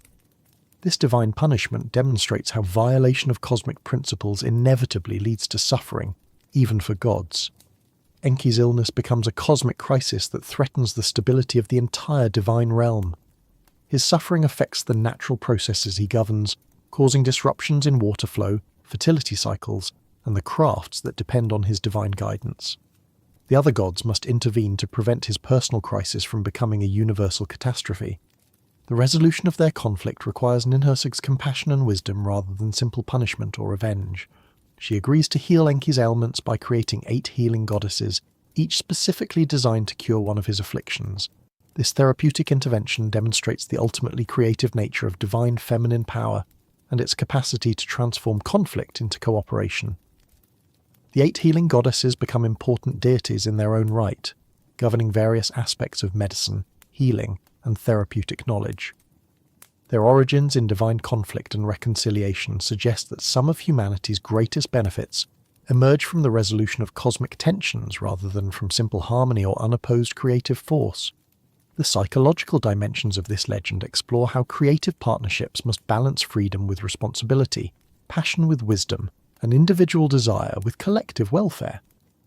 The relationship between Enki and Ninhursag provides a template for understanding how even the most gifted and well-intentioned individuals can cause harm when they fail to exercise appropriate self-restraint. Their story also examines the relationship between creativity and destruction, showing how the same forces that bring life and beauty into existence can become destructive when misdirected or allowed to operate without proper constraints. The necessity of wisdom in guiding creative power becomes a central theme that resonates throughout Mesopotamian legendary literature. The legend of the divine craftsman Kotha, whose name means skilled and wise, provides insight into Mesopotamian understanding of technology, artisanship, and the relationship between divine inspiration and human craftsmanship. Though originally Canaanite, his legends were adopted and adapted by Mesopotamian storytellers who recognized the universal appeal of narratives about divine creativity and technological innovation. Kotha possesses supernatural skill in all forms of craftsmanship, from metalworking and carpentry to architecture and engineering. His workshop, located at the intersection of different cosmic realms, serves as the source of all technological innovation and artistic inspiration that filters down to human craftsmen. His creations include not only practical tools and weapons, but also magical objects that blur the boundaries between technology and supernatural power. The relationship between divine craftsmanship and human creativity becomes a central theme in legends featuring this remarkable figure. Human artisans receive inspiration and technical knowledge through dreams, visions, and direct encounters with Kotha, but they must combine this divine assistance with their own skill, dedication, and ethical responsibility to create works worthy of their supernatural patron. The weapons and tools created by Kotha often possess consciousness and will of their own, making them more like companions than mere instruments. His most famous creations include clubs that hunt down enemies automatically, arrows that never miss their targets, and architectural elements that assemble themselves according to the builder's intentions. But his technological marvels always come with conditions or limitations that prevent their users from transcending appropriate human boundaries. The divine craftsman understands that unlimited technological power could corrupt even well-intentioned users, so he builds safeguards and constraints into his creations that maintain cosmic balance. The relationship between Kotha and other deities reveals the important role that technology and craftsmanship play in divine affairs. Gods regularly commission special projects from the divine craftsman, including weapons for cosmic battles, architectural elements for sacred buildings, and ceremonial objects that enhance their supernatural powers. His most ambitious project involves the construction of a cosmic temple that serves as a meeting place for all the gods, requiring architectural innovations and engineering solutions that surpass anything previously attempted. The challenges involved in this project push even his supernatural abilities to their limits, while providing opportunities for creative breakthroughs that benefit all future construction. The completion of the cosmic temple establishes new precedents for divine architecture and creates a model that influences all subsequent sacred building. The techniques and principles developed for this divine project filter down to human architects and builders, enabling them to create earthly structures that reflect celestial prototypes. The legend also explores the relationship between individual creativity and collaborative effort, as Kotha must work with other divine specialists to complete his most ambitious projects. His willingness to share knowledge and coordinate with colleagues provides a model for human craftsmen who must balance competitive achievement with cooperative problem-solving. The cycle of legends surrounding the figure of Ninurta, god of war, agriculture, and heroic achievement, provides some of the most psychologically complex explorations of heroism, violence, and the integration of martial and peaceful activities in all Mesopotamian literature. Unlike simple warrior deities, Ninurta embodies the tension between destruction and creation that characterizes all truly effective heroic action. His most famous adventure involves a campaign against the rebellious stones and minerals of the Cosmic Mountain, which have declared war against the established divine order. This seemingly bizarre conflict reveals sophisticated understanding of the relationship between natural forces and cosmic harmony, suggesting that even inanimate matter participates in the struggle between order and chaos. The rebellion of the stones begins when they become envious of the precious metals and gems that receive honor and worship from humans, while common rocks and minerals are ignored or taken for granted. Their grievances reflect legitimate concerns about inequality and injustice, making their rebellion more than simple malicious destruction. Ninurta's response to the Stone Rebellion demonstrates heroic leadership that combines military effectiveness with diplomatic wisdom. Rather than simply destroying the rebellious minerals, he seeks to understand their grievances and find solutions that address their legitimate concerns while maintaining cosmic stability. The battle against the stones becomes an epic conflict that ranges across cosmic landscapes and involves supernatural weapons, magical strategies, and divine allies. Ninurta's victory depends not only on his martial prowess, but also on his ability to recognize the unique properties of different stones and develop appropriate tactics for each opponent. His triumph over the rebellious stones leads to a cosmic reorganization in which different minerals and metals receive roles and honors appropriate to their nature and capabilities. The precious stones become objects of worship and adornment, while common rocks become foundation materials for buildings and tools. This resolution transforms conflict into cooperation through wise allocation of responsibilities. The aftermath of the Stone War involves Ninurta's transformation from purely martial deity into a god of agriculture and irrigation. His use of the defeated stones to build dikes, canals, and other water management infrastructure demonstrates how heroic violence can be channeled into constructive activities that benefit entire civilizations. The psychological dimensions of Ninurta's character explore the internal conflicts experienced by individuals who possess both destructive and creative capabilities. His struggle to integrate his martial nature with his agricultural responsibilities provides a template for understanding how violence and creation can coexist within the same personality. His relationship with his divine parents reveals complex family dynamics that influence his heroic development. The expectations and anxieties of Enlil and Ninlil regarding their son's dangerous adventures reflect universal parental concerns about children who choose risky but important vocations. The weapons and tools associated with Ninurta often possess symbolic significance that extends beyond their practical functions. His famous mace represents not only military power, but also the authority to maintain justice and cosmic order. His agricultural implements symbolize the creative potential that emerges when martial energies are channeled toward peaceful purposes. The legend of the cosmic tree, which appears in various forms throughout Mesopotamian mythological literature, provides a powerful symbol for understanding the relationship between different levels of reality and the connections that link earthly and divine realms. This world tree serves as both axis and bridge, enabling communication and travel between cosmic domains, while maintaining their distinct characteristics. The tree's roots extend deep into the underworld, drawing nourishment from the realm of the dead and connecting the living world with ancestral wisdom and supernatural power. Its trunk rises through the middle world of human habitation, providing shelter, sustenance, and guidance for mortal creatures. Its branches reach into the heavenly realms, offering perches for divine beings and pathways for celestial communication. Different species of cosmic trees appear in various legends, each with distinctive characteristics and symbolic associations. The cedar represents strength, permanence, and connection with divine authority.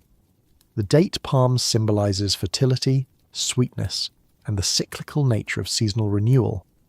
The mythical hulupu tree embodies the integration of different cosmic principles within a single living entity. The creatures that inhabit the cosmic tree create a complete ecosystem that reflects the diversity and interdependence of different forms of life. Birds nest in its branches, serpents coil around its roots, and various supernatural beings make their homes in its trunk and leaves. These inhabitants often conflict with each other, creating dramatic tensions that drive narrative development. The most famous cosmic tree legend involves Inanna's attempt to cultivate the hulupu tree in her sacred garden. Her nurturing of this supernatural plant represents the divine feminine principle working to create harmony and integration between different cosmic forces, but her efforts are complicated by the tree's unwanted inhabitants, who threaten to corrupt her sacred space. The serpent that coils around the tree's roots represents primordial chaos and unconscious forces that resist civilizing influences. The Anzu bird that nests in its branches embodies the principle of cosmic rebellion and the challenge to established authority. The demon Lilith, who makes her home in the trunk, symbolizes the dangerous aspects of uncontrolled feminine power. Inanna's request for help in clearing these problematic inhabitants leads to heroic intervention that demonstrates the necessity of force in maintaining cosmic order. The removal of unwanted elements from the cosmic tree enables its transformation into beneficial objects that serve divine and human purposes. The wood from the cosmic tree becomes raw material for creating objects of power and beauty that connect their users with supernatural forces. Thrones carved from its timber grant authority and wisdom to rulers. Musical instruments made from its wood produce sounds that can heal emotional wounds or induce prophetic visions. The symbolic significance of the cosmic tree extends beyond its narrative functions to encompass profound philosophical concepts about unity, diversity, connection, and growth. Its image appears in religious art, architectural decoration, and ritual objects throughout Mesopotamian culture, serving as a constant reminder of cosmic interconnectedness. The underworld journey legends that appear throughout Mesopotamian literature represent some of the most psychologically sophisticated explorations of death, transformation, and rebirth in all ancient storytelling. These narratives go far beyond simple adventure stories to examine fundamental questions about consciousness, identity, and the possibility of transcending mortal limitations. The geographical and psychological landscape of the underworld reflects Mesopotamian understanding of the death process and the continued existence of consciousness after physical demise. The journey to reach this realm involves passage through 7 gates, each requiring the surrender of some aspect of worldly identity or attachment. This gradual stripping away represents the dissolution of ego structures that accompanies death. The rulers and guardians of the underworld possess complex personalities that reflect different aspects of the death experience. Ereshkigal's fierce authority represents the inevitability and finality of death, while her occasional mercy suggests the possibility of redemption or return. The various demons and monsters that populate her realm embody specific fears and anxieties associated with dying. The conditions of existence in the underworld vary depending on the spiritual development and earthly achievements of the deceased. Some souls exist as mere shadows of their former selves, dependent on offerings from the living for sustenance and comfort. Others achieve positions of authority or influence that enable them to affect events in the world above. The few living beings who successfully journey to the underworld and return bring back knowledge and powers that transform their understanding of life and death. These underworld initiates often become shamans, priests, or healers, who can guide others through death experiences and help souls navigate the transition between different states of existence. The relationship between underworld journeys and seasonal cycles suggests that these narratives serve as metaphors for natural processes of death and renewal that govern agricultural societies. The periodic descent and return of vegetation deities corresponds to crop cycles, while their underworld experiences parallel the dormancy and regeneration of plant life. The protective rituals and magical procedures required for safe underworld travel reflect sophisticated understanding of the psychological and spiritual preparations necessary for confronting death-related fears and anxieties. These practices include purification ceremonies, protective charms, and knowledge of passwords or secret names that provide safe passage.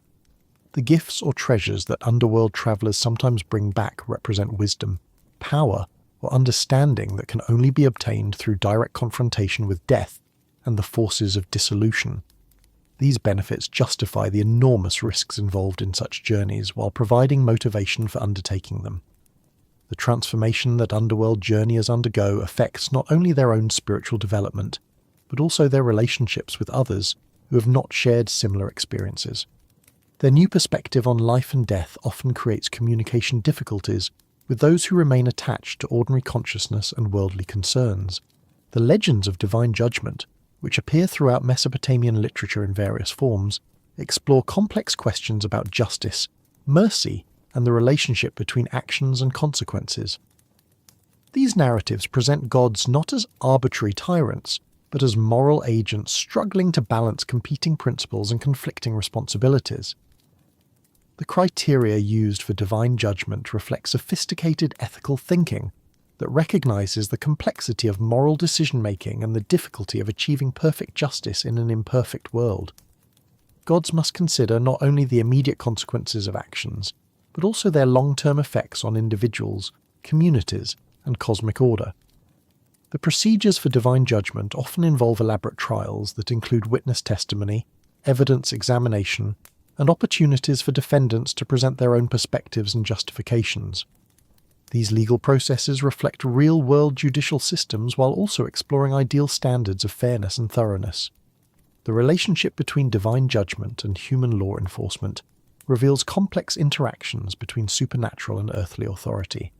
Divine verdicts sometimes support human legal decisions, while in other cases they overturn or modify earthly judgments that fail to meet divine standards of justice.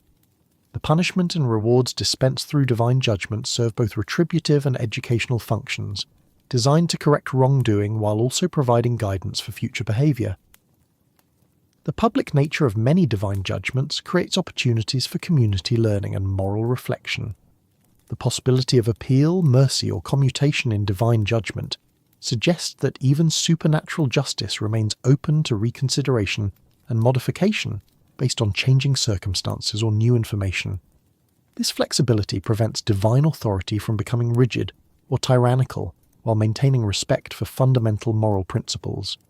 The role of advocates, intercessors, and mediators in divine judgment proceedings reflects the importance of relationship and community support in achieving fair outcomes. Individual merit alone may be insufficient for divine favour without the backing of friends, family, or patron deities who can testify to character and circumstances. The consequences of divine judgment extend beyond immediate punishment or reward to affect the spiritual development and future prospects of those involved. These long-term effects encourage taking divine judgment seriously, while also offering hope for eventual redemption and restoration. The legends of magical transformation that permeate Mesopotamian literature explore the fluid boundaries between different forms of existence and the possibility of transcending apparent limitations through supernatural intervention or extraordinary circumstances. These narratives suggest a worldview in which identity and form are less fixed than they appear in ordinary experience. The mechanisms of transformation vary widely, from divine curse and blessing to the consumption of magical substances or the performance of ritual procedures. Each method of transformation reflects different understanding of how consciousness relates to physical form and what factors can alter this relationship. The psychological aspects of transformation often prove more significant than the physical changes themselves. Characters who undergo transformation must adapt to new capabilities, limitations, and social relationships while maintaining some sense of continuity with their previous identity. This internal adjustment process creates dramatic opportunities for character development and philosophical reflection. The temporary nature of many transformations suggests that these experiences serve primarily educational or therapeutic functions rather than permanent alterations of fundamental nature. Characters return from their transformed states with expanded understanding, enhanced empathy, or resolved internal conflicts that benefit their subsequent development. The relationship between voluntary and involuntary transformation explores themes of agency, responsibility, and acceptance in the face of circumstances beyond individual control. Characters who choose transformation often achieve more positive outcomes than those who have change imposed upon them. But both types of experience can lead to wisdom and growth. The social dimensions of transformation create challenges for characters who must navigate relationships and responsibilities with altered capabilities or appearances. These social adjustments often prove more difficult than adapting to physical changes, suggesting the importance of community acceptance and understanding in successful transformation. The magical objects and substances that facilitate transformation often require sacrifice, risk, or moral development from those who seek to use them. These requirements ensure that transformation remains connected to character development, rather than becoming merely a matter of technical manipulation or magical power. The reversibility of transformation provides hope and comfort for characters facing unwanted changes, while also suggesting that all states of existence, however difficult or unpleasant, are temporary conditions that can be transcended through appropriate effort and divine assistance. The festival legends that celebrate the seasonal cycles and religious observances of Mesopotamian culture provide insight into how communities use storytelling to create meaning, maintain social cohesion, and connect individual experience with cosmic rhythms. These narratives served both entertainment and educational functions during communal celebrations. The New Year festival legends, which celebrate the triumph of order over chaos and the renewal of cosmic authority, provided annual opportunities for communities to reaffirm their commitment to civilized values and divine authority. The dramatic reenactment of creation myths during these celebrations made abstract theological concepts accessible to ordinary participants. The seasonal festivals associated with agricultural cycles connected human activities with natural processes, creating a sense of participation in cosmic renewal and divine creativity. The stories told during planting, growing, and harvest seasons provided both practical guidance and spiritual inspiration for farming communities. The wedding and fertility festivals that celebrated human reproduction and family formation drew upon divine love stories to provide models and inspiration for mortal relationships. These celebrations reinforced social values while also acknowledging the sacred dimensions of human sexuality and partnership. The funeral and memorial festivals that honoured the dead and maintained connections with ancestral spirits used underworld journey legends to provide comfort and guidance for grieving communities. These observances helped integrate death into the natural order, while affirming the continued significance of deceased community members.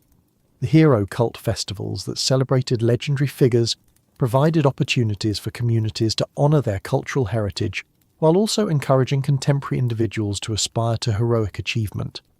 These celebrations maintained the relevance of ancient stories for each new generation.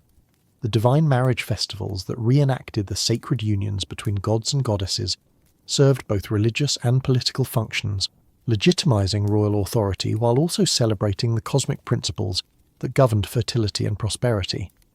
These elaborate ceremonies required community-wide participation and preparation. The purification and healing festivals that celebrated divine restoration and renewal provided opportunities for both individual and communal spiritual cleansing. The legends associated with these observances offered hope for recovery from illness, misfortune, and moral failure. The prophecy and divination festivals that sought divine guidance for community decisions used legendary examples of divine communication to validate oracular practices and encourage trust in supernatural guidance. These celebrations reinforced the importance of maintaining proper relationships with divine powers. As we approach the conclusion of our extended journey through the vast landscape of Mesopotamian legendary literature, we find ourselves enriched by exposure to narrative traditions that establish the very foundations of human storytelling and meaning-making. These ancient voices have shared with us their hard-won wisdom about love, death, heroism, transformation, and the eternal quest for understanding that defines human consciousness. The psychological sophistication, artistic beauty, and philosophical depth of these legends continue to astonish contemporary audiences who discover in them insights and perspectives that remain relevant despite the passage of millennia. Their creators possessed an understanding of human nature and cosmic order that transcends their historical circumstances to speak directly to universal aspects of existence. Their exploration of fundamental questions — what is the purpose of human life? How should we relate to powers beyond our control? What survives death? How can we create meaning from suffering? Established patterns of inquiry and reflection that continue to guide human intellectual and spiritual development throughout the world. The artistic techniques and narrative structures developed by these ancient storytellers provided templates for all subsequent literary achievement, from biblical narratives and classical epics to contemporary novels and films. Their innovations in character development, plot construction, and thematic exploration created possibilities that continue to influence creative expression. Their religious and philosophical insights established frameworks for understanding divine human relationships, moral responsibility, and spiritual development that influenced every subsequent religious tradition in the region and beyond. The questions they explored and the provisional answers they offered remain central to human spiritual inquiry. Their preservation and transmission across thousands of years demonstrates the enduring power of stories to carry wisdom, provide comfort, and inspire hope despite political upheaval, cultural change, and the passage of time. Each generation that received these stories added its own interpretations and applications while preserving their essential insights. The archaeological recovery of these legendary traditions has provided modern humanity with access to its deepest cultural roots, revealing the sophisticated achievements of the world's first literate civilization. Each new tablet discovered adds to our understanding of human creative potential and spiritual aspiration. Their influence on contemporary culture extends far beyond academic study, to include popular entertainment, psychological theory, and spiritual practice. The archetypal patterns they established continue to provide guidance for understanding human development, relationship dynamics, and the quest for meaning and transcendence. In the quiet hours when the modern world recedes and consciousness opens to deeper realities, these ancient voices continue to offer their gifts of wisdom, beauty, and hope. Their stories remain available as sources of guidance and inspiration for anyone seeking to understand the mysteries of existence and the possibilities of human achievement. The rivers that nurtured these storytelling traditions still flow through the landscape where civilization began, carrying forward the endless stream of human creativity and spiritual aspiration. The stars that guided their heroes still wheel overhead, connecting their dreams with ours across the vast expanse of time. Their greatest gift to humanity was not any particular story they told, but their demonstration that storytelling itself can transform experience into meaning, chaos into order, and mortality into lasting significance. They showed that human beings are meaning-making creatures whose stories can transcend individual limitations to participate in eternal truths. As the final echoes of these ancient voices fade into the deeper silence that follows all acts of creation, we carry forward their essential message, that human consciousness, through the transformative power of narrative art, can discover purpose and beauty in existence, can create connections that transcend time and death, and can transform the raw materials of experience into wisdom that guides and inspires future generations in their own journeys toward understanding and transcendence. Their legacy lives on in every story told, every dream shared, every moment when human imagination reaches beyond immediate circumstances to touch something eternal and meaningful.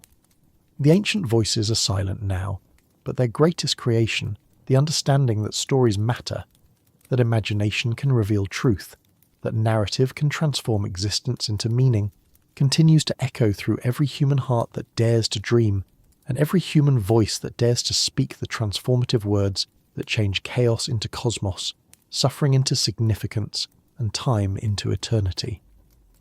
But even as we prepare to bid farewell to these ancient storytellers, their voices seem to whisper from the shadows, suggesting that our exploration has only begun to touch the infinite richness of their imaginative world. Beyond the great cycles we have explored lie countless other narratives that illuminate different aspects of the eternal human condition, tales of divine comedy and cosmic tragedy, stories of magical healing and supernatural punishment, legends of impossible love and miraculous redemption that continue to speak across the centuries to anyone willing to listen with an open heart. The legend of Ningal, the moon goddess whose name means Great Lady, provides one of the most nuanced explorations of divine femininity, maternal love, and the relationship between celestial cycles and earthly fertility in all Mesopotamian literature. Her story unfolds across multiple generations, revealing how divine personalities develop and mature through experience, relationship, and the assumption of cosmic responsibilities. Ningal's courtship by the moon, god Sin, represents one of the most beautifully crafted love stories in ancient literature, emphasizing mutual respect, patient devotion, and the gradual development of understanding between partners who must learn to harmonize their individual natures with their joint cosmic responsibilities. Their relationship begins with Sin's respectful admiration for Ningal's wisdom and beauty, but it deepens through shared experiences and mutual support during cosmic crises. Their wedding celebration becomes a template for all subsequent divine marriages, establishing protocols and precedents that influence both divine relationships and human ceremonial practices.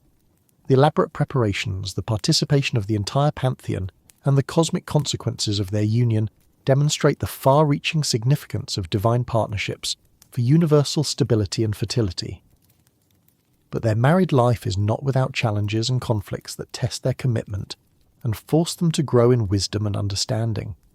Ningal must learn to balance her individual identity with her role as Sin's partner, while he must discover how to share authority and responsibility with an equally powerful divine consort. Their negotiations and compromises provide models for mortal couples facing similar challenges. Their children, including the sun god Shamash and the goddess Ishtar, inherit complex legacies that position them as major figures in cosmic affairs. Ningal's maternal relationships with these powerful offspring reveal the continuing challenges of divine parenthood and the difficulty of maintaining family unity when individual cosmic responsibilities create competing demands and conflicting loyalties. The cyclical aspects of Ningal's nature connect her with lunar phases, tidal cycles, and the rhythms of feminine fertility that govern both divine and mortal reproduction. Her periodic waxing and waning reflect the natural cycles of growth and decline that affect all living beings, while her eternal renewal symbolizes the persistence of life force through all apparent death and diminishment. Her role as protector of women in childbirth and patron of maternal love makes her one of the most personally relevant deities for ordinary mortals who seek divine assistance during life's most vulnerable moments. The prayers and offerings directed to Ningal reveal intimate human concerns about family welfare, child survival, and the maintenance of loving relationships.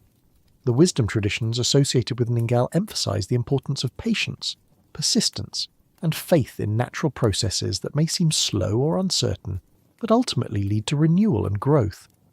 Her teachings provide guidance for navigating difficult periods with grace and maintaining hope despite temporary setbacks or apparent failures.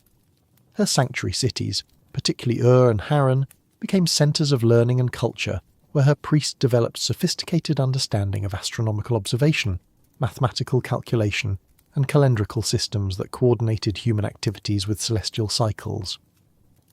These intellectual achievements demonstrate how religious devotion can inspire scientific inquiry and practical innovation. The legend of Marduk's rise to supremacy in the Babylonian pantheon represents more than a simple power struggle between competing deities. It explores profound questions about leadership, authority, and the relationship between tradition and innovation in maintaining social and cosmic order. His story reflects the political realities of Babylonian imperial expansion, while also examining universal themes about how new leadership emerges and establishes legitimacy. Marduk's early career as a relatively minor deity associated with the city of Babylon contrasts sharply with his eventual position as supreme god of the Mesopotamian pantheon. His transformation from local patron to cosmic ruler demonstrates how individual merit, strategic alliances, and historical circumstances can combine to create unprecedented opportunities for advancement and achievement. His acceptance of the challenge to battle Tiamat when older, more established gods decline. The responsibility reveals courage and ambition that transcend simple power-seeking to encompass genuine commitment to cosmic welfare. His willingness to risk everything in single combat against primordial chaos reflects heroic dedication to principles that extend beyond personal interest. The negotiations surrounding his elevation to supreme authority demonstrate sophisticated understanding of political processes and the importance of consensus building in establishing legitimate leadership. The other gods' agreement to grant him unprecedented powers in exchange for his service reflects realistic recognition of the relationship between authority and responsibility.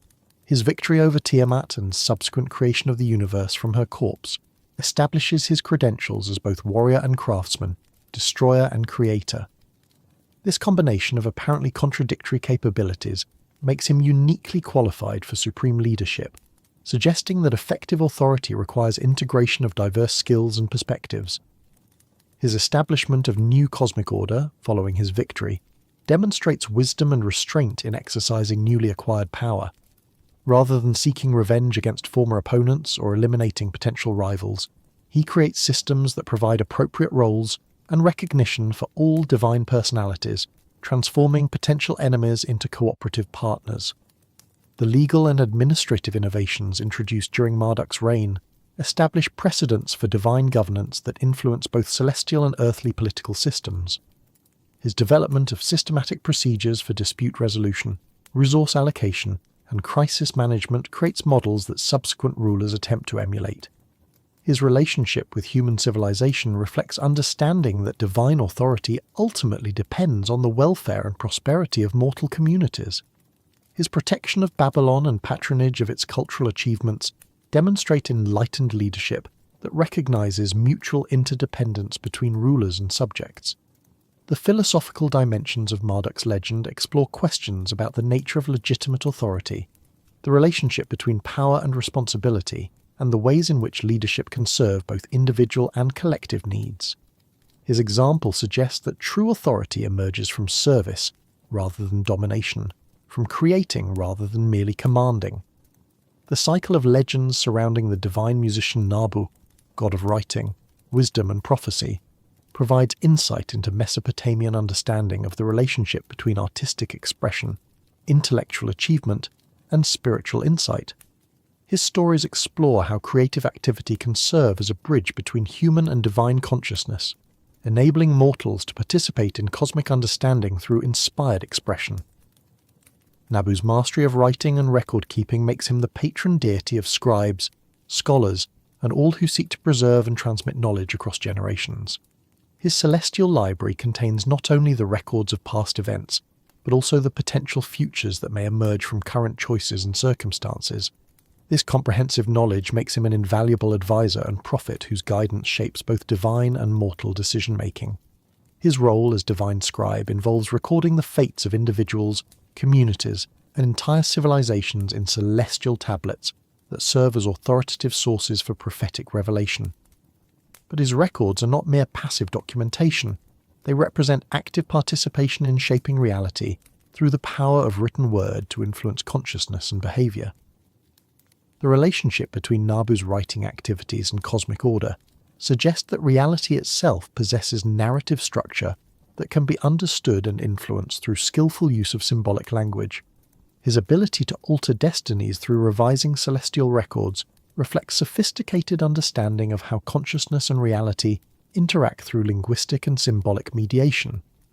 His invention of new writing systems and improvements to existing scripts demonstrates ongoing commitment to enhancing communication between different levels of consciousness and reality.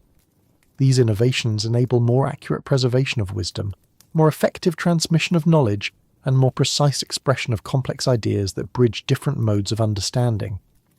His patronage of educational institutions and intellectual activities makes him a crucial figure in cultural development and the advancement of human civilization. His protection of schools, libraries, and scholarly communities ensures the continuity of learning across generations while also fostering innovation and creative breakthrough. The prophetic dimensions of Nabu's work involve not only predicting future events, but also providing guidance about how individuals and communities can shape their destinies through wise choices and appropriate actions. His prophecies serve both warning and inspiration, helping mortals navigate complex circumstances while maintaining hope for positive outcomes. His musical abilities complement his intellectual achievements by providing emotional and aesthetic dimensions that make learning more memorable and meaningful. His compositions combine entertainment with education, creating experiences that engage both rational understanding and intuitive insight. The festivals celebrating Nabu's achievements become occasions for communal learning and cultural celebration that reinforce social bonds while also honouring intellectual and artistic excellence. These observances demonstrate how religious devotion can inspire educational achievement and cultural sophistication. The legendary cycle of Shamash, the sun god whose daily journey across the sky, provides both literal illumination and symbolic wisdom, explores themes of justice, truth, and the relationship between cosmic order and moral principles. His stories examine how divine consciousness perceives and evaluates human behavior, while also revealing the challenges involved in maintaining ethical standards across diverse circumstances. Shamash's role as divine judge requires him to observe all human activities from his celestial vantage point, making him uniquely qualified to render fair verdicts based on complete information about circumstances, motivations, and consequences. His judicial decisions establish precedents that influence both divine and mortal legal systems, while also providing moral guidance for individual behavior. His daily passage through the underworld during nighttime hours gives him direct experience of death and the conditions faced by departed souls, enabling him to integrate understanding of posthumous consequences into his evaluation of earthly actions. This comprehensive perspective makes his judgments more nuanced and ultimately more compassionate than those based solely on surface appearances. The legal code associated with Shamash's worship emphasizes principles of proportional justice, protection for the vulnerable, and the importance of truthful testimony in judicial proceedings.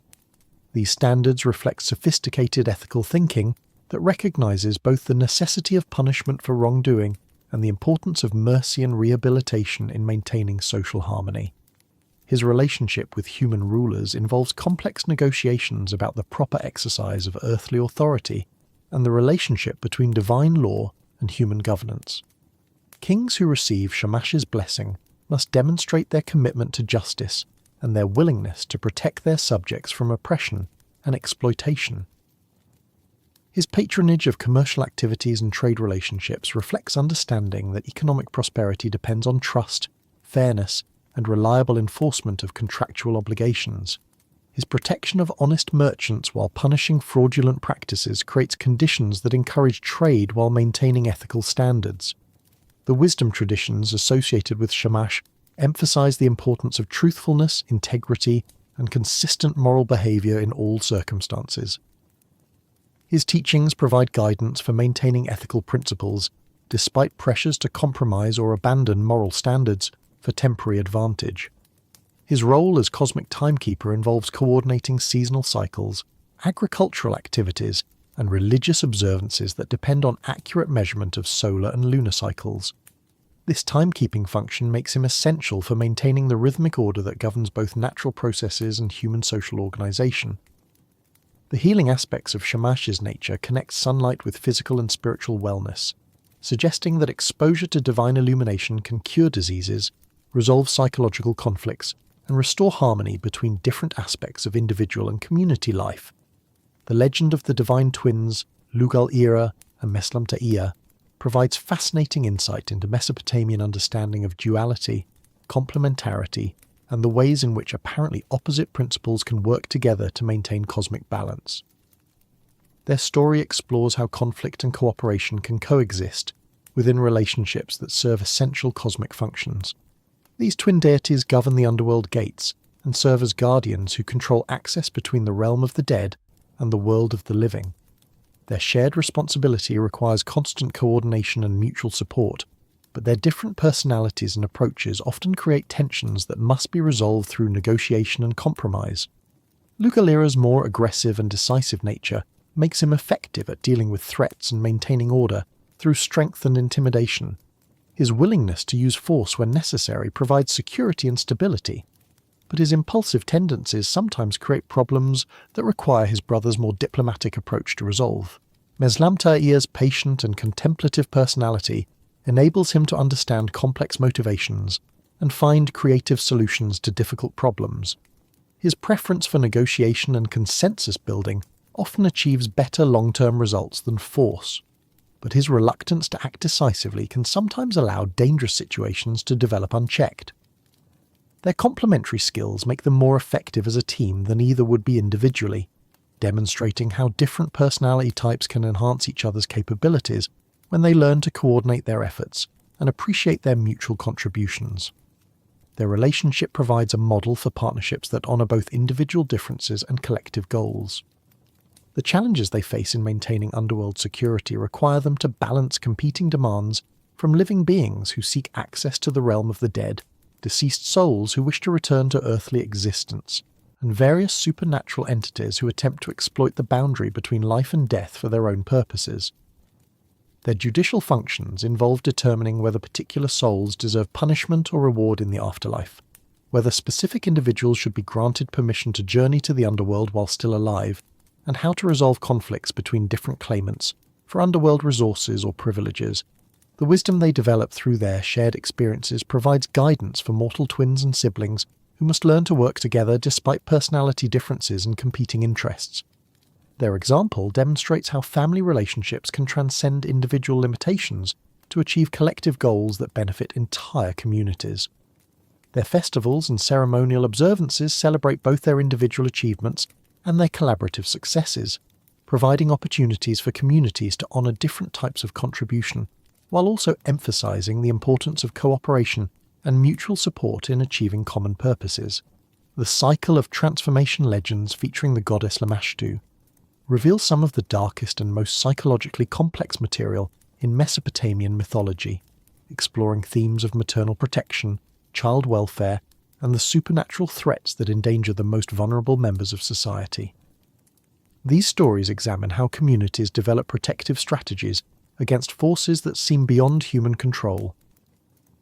Lamashtu's origin as a divine being who was banished from the celestial realm for her violent tendencies, creates a figure who combines supernatural power with destructive impulses that pose particular dangers to pregnant women, newborn children, and nursing mothers.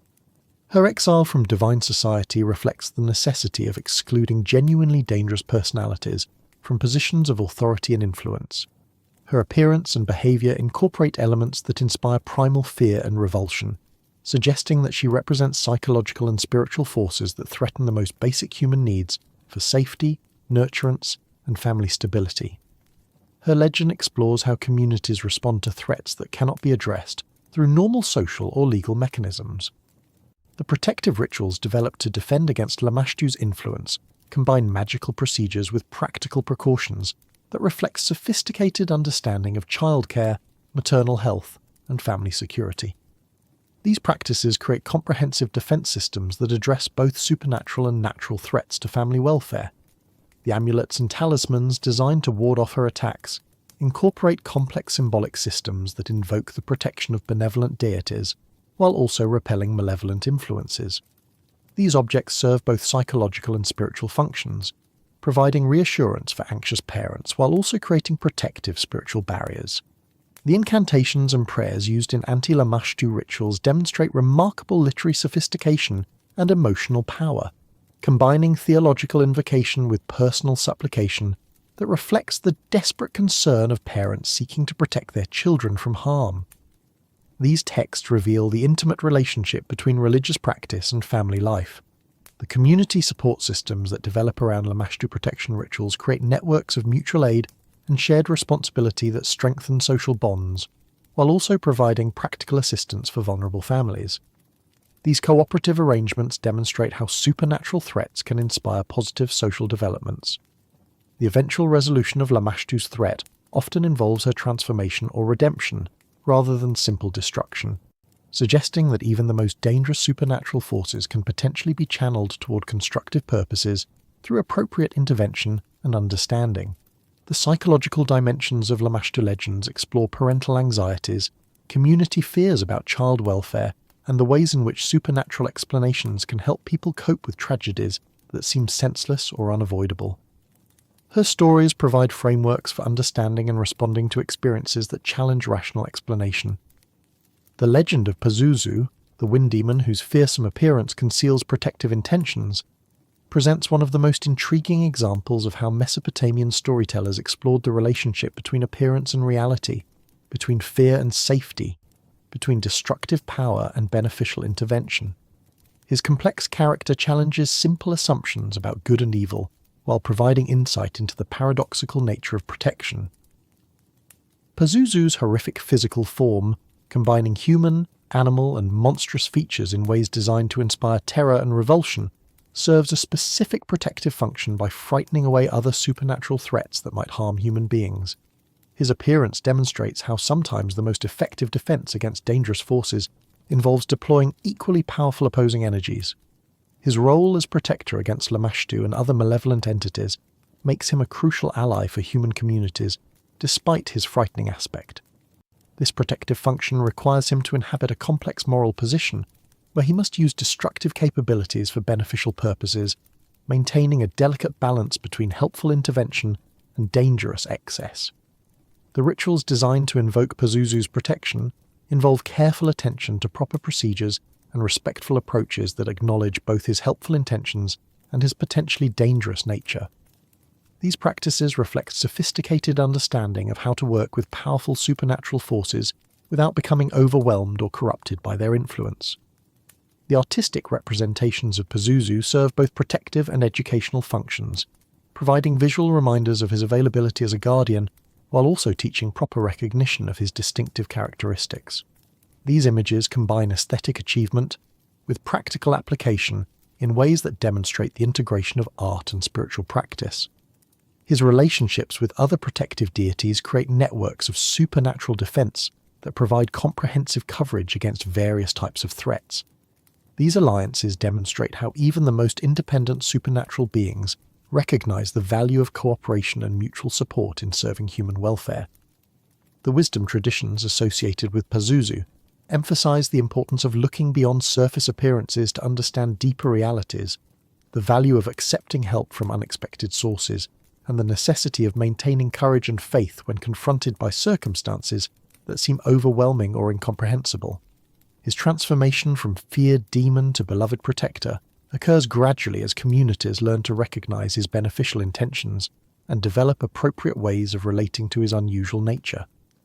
This evolution demonstrates how understanding and relationship can transform apparently threatening situations into sources of strength and support. The festival observances that honor Pazuzu's protective work provide opportunities for communities to express gratitude for supernatural assistance, while also reinforcing social bonds and shared values that contribute to collective security and welfare. The legend surrounding the divine craftsman. Ea's creation of humanity represents some of the most philosophically sophisticated material in all Mesopotamian literature, exploring fundamental questions about human nature, purpose, and destiny that continue to challenge contemporary thinkers. These creation stories examine both the potential and limitations built into human existence by divine design. Ea's decision to create humanity emerges from complex motivations that include compassion for divine suffering, recognition of the need for assistance in maintaining cosmic order, and perhaps a desire to create beings capable of appreciation and worship. These mixed motives create beings with correspondingly complex natures that combine noble potential with inherent limitations. The materials used in human creation, clay mixed with divine blood, symbolize the dual heritage that shapes human experience. The earthly clay represents mortality, physical limitation, and connection to natural processes, while the divine blood provides consciousness, creativity, and spiritual aspiration that transcends material existence. The purpose for which humanity is created, to serve the gods and maintain their temples, establishes a fundamental relationship of obligation and responsibility. But it also creates opportunities for meaningful work and spiritual development. This service relationship becomes a framework for understanding human purpose and achievement. The skills and capabilities granted to humanity reflect divine recognition of what will be needed to fulfill human purposes successfully.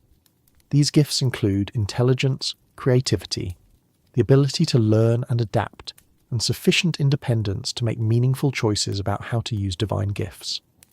The limitations and vulnerabilities built into human nature serve both protective and educational functions, preventing humans from transcending appropriate boundaries while also creating challenges that promote growth, cooperation, and spiritual development.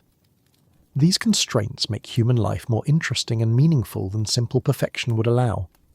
The relationship between human achievement and divine satisfaction creates feedback loops that benefit both parties. Human success in serving divine purposes brings divine favor and protection, while human failure or rebellion brings divine correction and guidance. This interactive relationship makes human choices consequential beyond immediate circumstances. The diversity of human types and capabilities reflects divine understanding that different situations require different kinds of expertise and personality. This diversity enriches human civilization, while also creating opportunities for cooperation, specialization, and mutual support that strengthen communities. The potential for human transcendence through wisdom, virtue, and spiritual development suggests that divine creation includes possibilities for growth and achievement that exceed original specifications. This open-ended design makes human destiny a collaborative project between divine intention and human choice. The responsibility that humanity bears for maintaining and improving creation makes human beings partners with divinity in ongoing creative work rather than merely passive recipients of divine bounty. This collaborative relationship dignifies human effort, while also emphasizing the importance of maintaining proper respect for divine authority. As our extended journey through the vast treasury of Mesopotamian legendary literature approaches its final passages, we find ourselves transformed by exposure to narrative traditions that establish the very foundations of human storytelling, meaning-making, and spiritual inquiry. These ancient voices have shared with us wisdom accumulated across 3 millennia of cultural flowering, providing insights that remain as relevant today as they were when first recorded on clay tablets in the dawn of human literacy. The extraordinary psychological sophistication, artistic beauty, and philosophical depth of these legends continue to challenge and inspire contemporary audiences who discover in them perspectives and solutions to eternal human problems that transcend their historical origins. The anonymous poets, scribes, and storytellers who created and preserved these narratives possessed understanding of human nature, relationships, and spiritual development that rivals any subsequent intellectual achievement.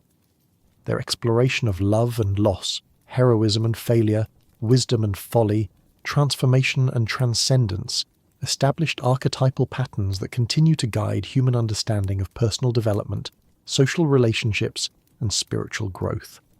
Their insights about the nature of divinity, morality, and cosmic order provided foundations for all subsequent religious and philosophical traditions in the region and beyond.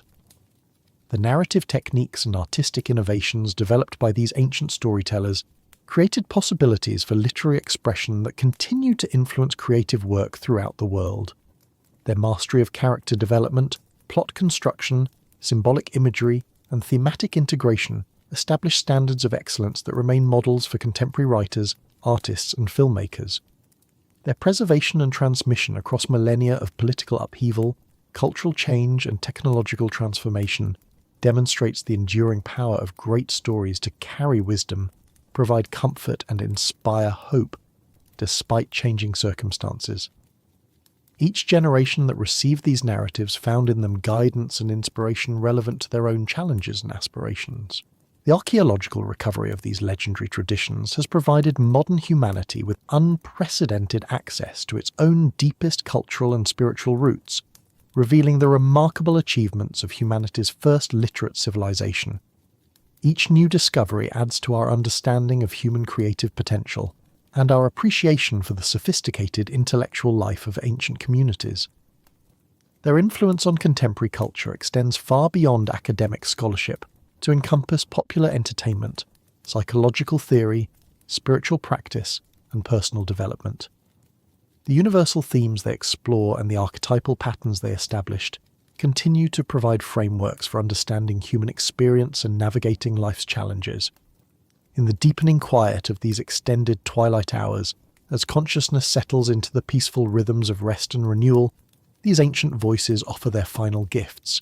The understanding that human beings are storytelling creatures whose narratives can transform experience into meaning, whose imagination can bridge the gap between mortal limitation and eternal significance, whose creative work can participate in the ongoing divine project of creating order from chaos, beauty from raw materials, and hope from the apparent finality of death. Their greatest legacy is not any particular story they told, but their demonstration that storytelling itself serves as a means of transcendence, understanding, and connection with realities that exceed individual experience. They showed that through narrative art, human consciousness can participate in cosmic creativity, can discover purpose and pattern in existence, and can create connections that survive physical death and cultural transformation. The stars that guided their ancient heroes still wheel overhead in patterns that connect their dreams with ours across the vast expanse of time and space. The rivers that nurtured their civilization still flow toward distant seas, carrying forward the endless stream of human creativity and spiritual aspiration that these first storytellers initiated. Their voices fade now into the deeper silence that follows all acts of creation, but their essential truth remains eternal. That story has the power to transform chaos into meaning, that imagination can reveal deeper realities than surface appearance suggests, and that through narrative art, mortal beings can touch immortal truths and create works that outlast their creators to inspire and guide future generations in their own journeys toward understanding, beauty, and transcendence. In every story told with love and wisdom, in every dream shared with courage and hope, in every moment when human imagination reaches beyond immediate circumstances to touch something eternal and meaningful, these ancient voices continue their work of transformation, ensuring that their greatest gift, the understanding that narrative can change existence into significance, will never be lost as long as human hearts dare to dream, and human voices dare to speak the sacred words that transform time into eternity, suffering into wisdom, and mortality into lasting art.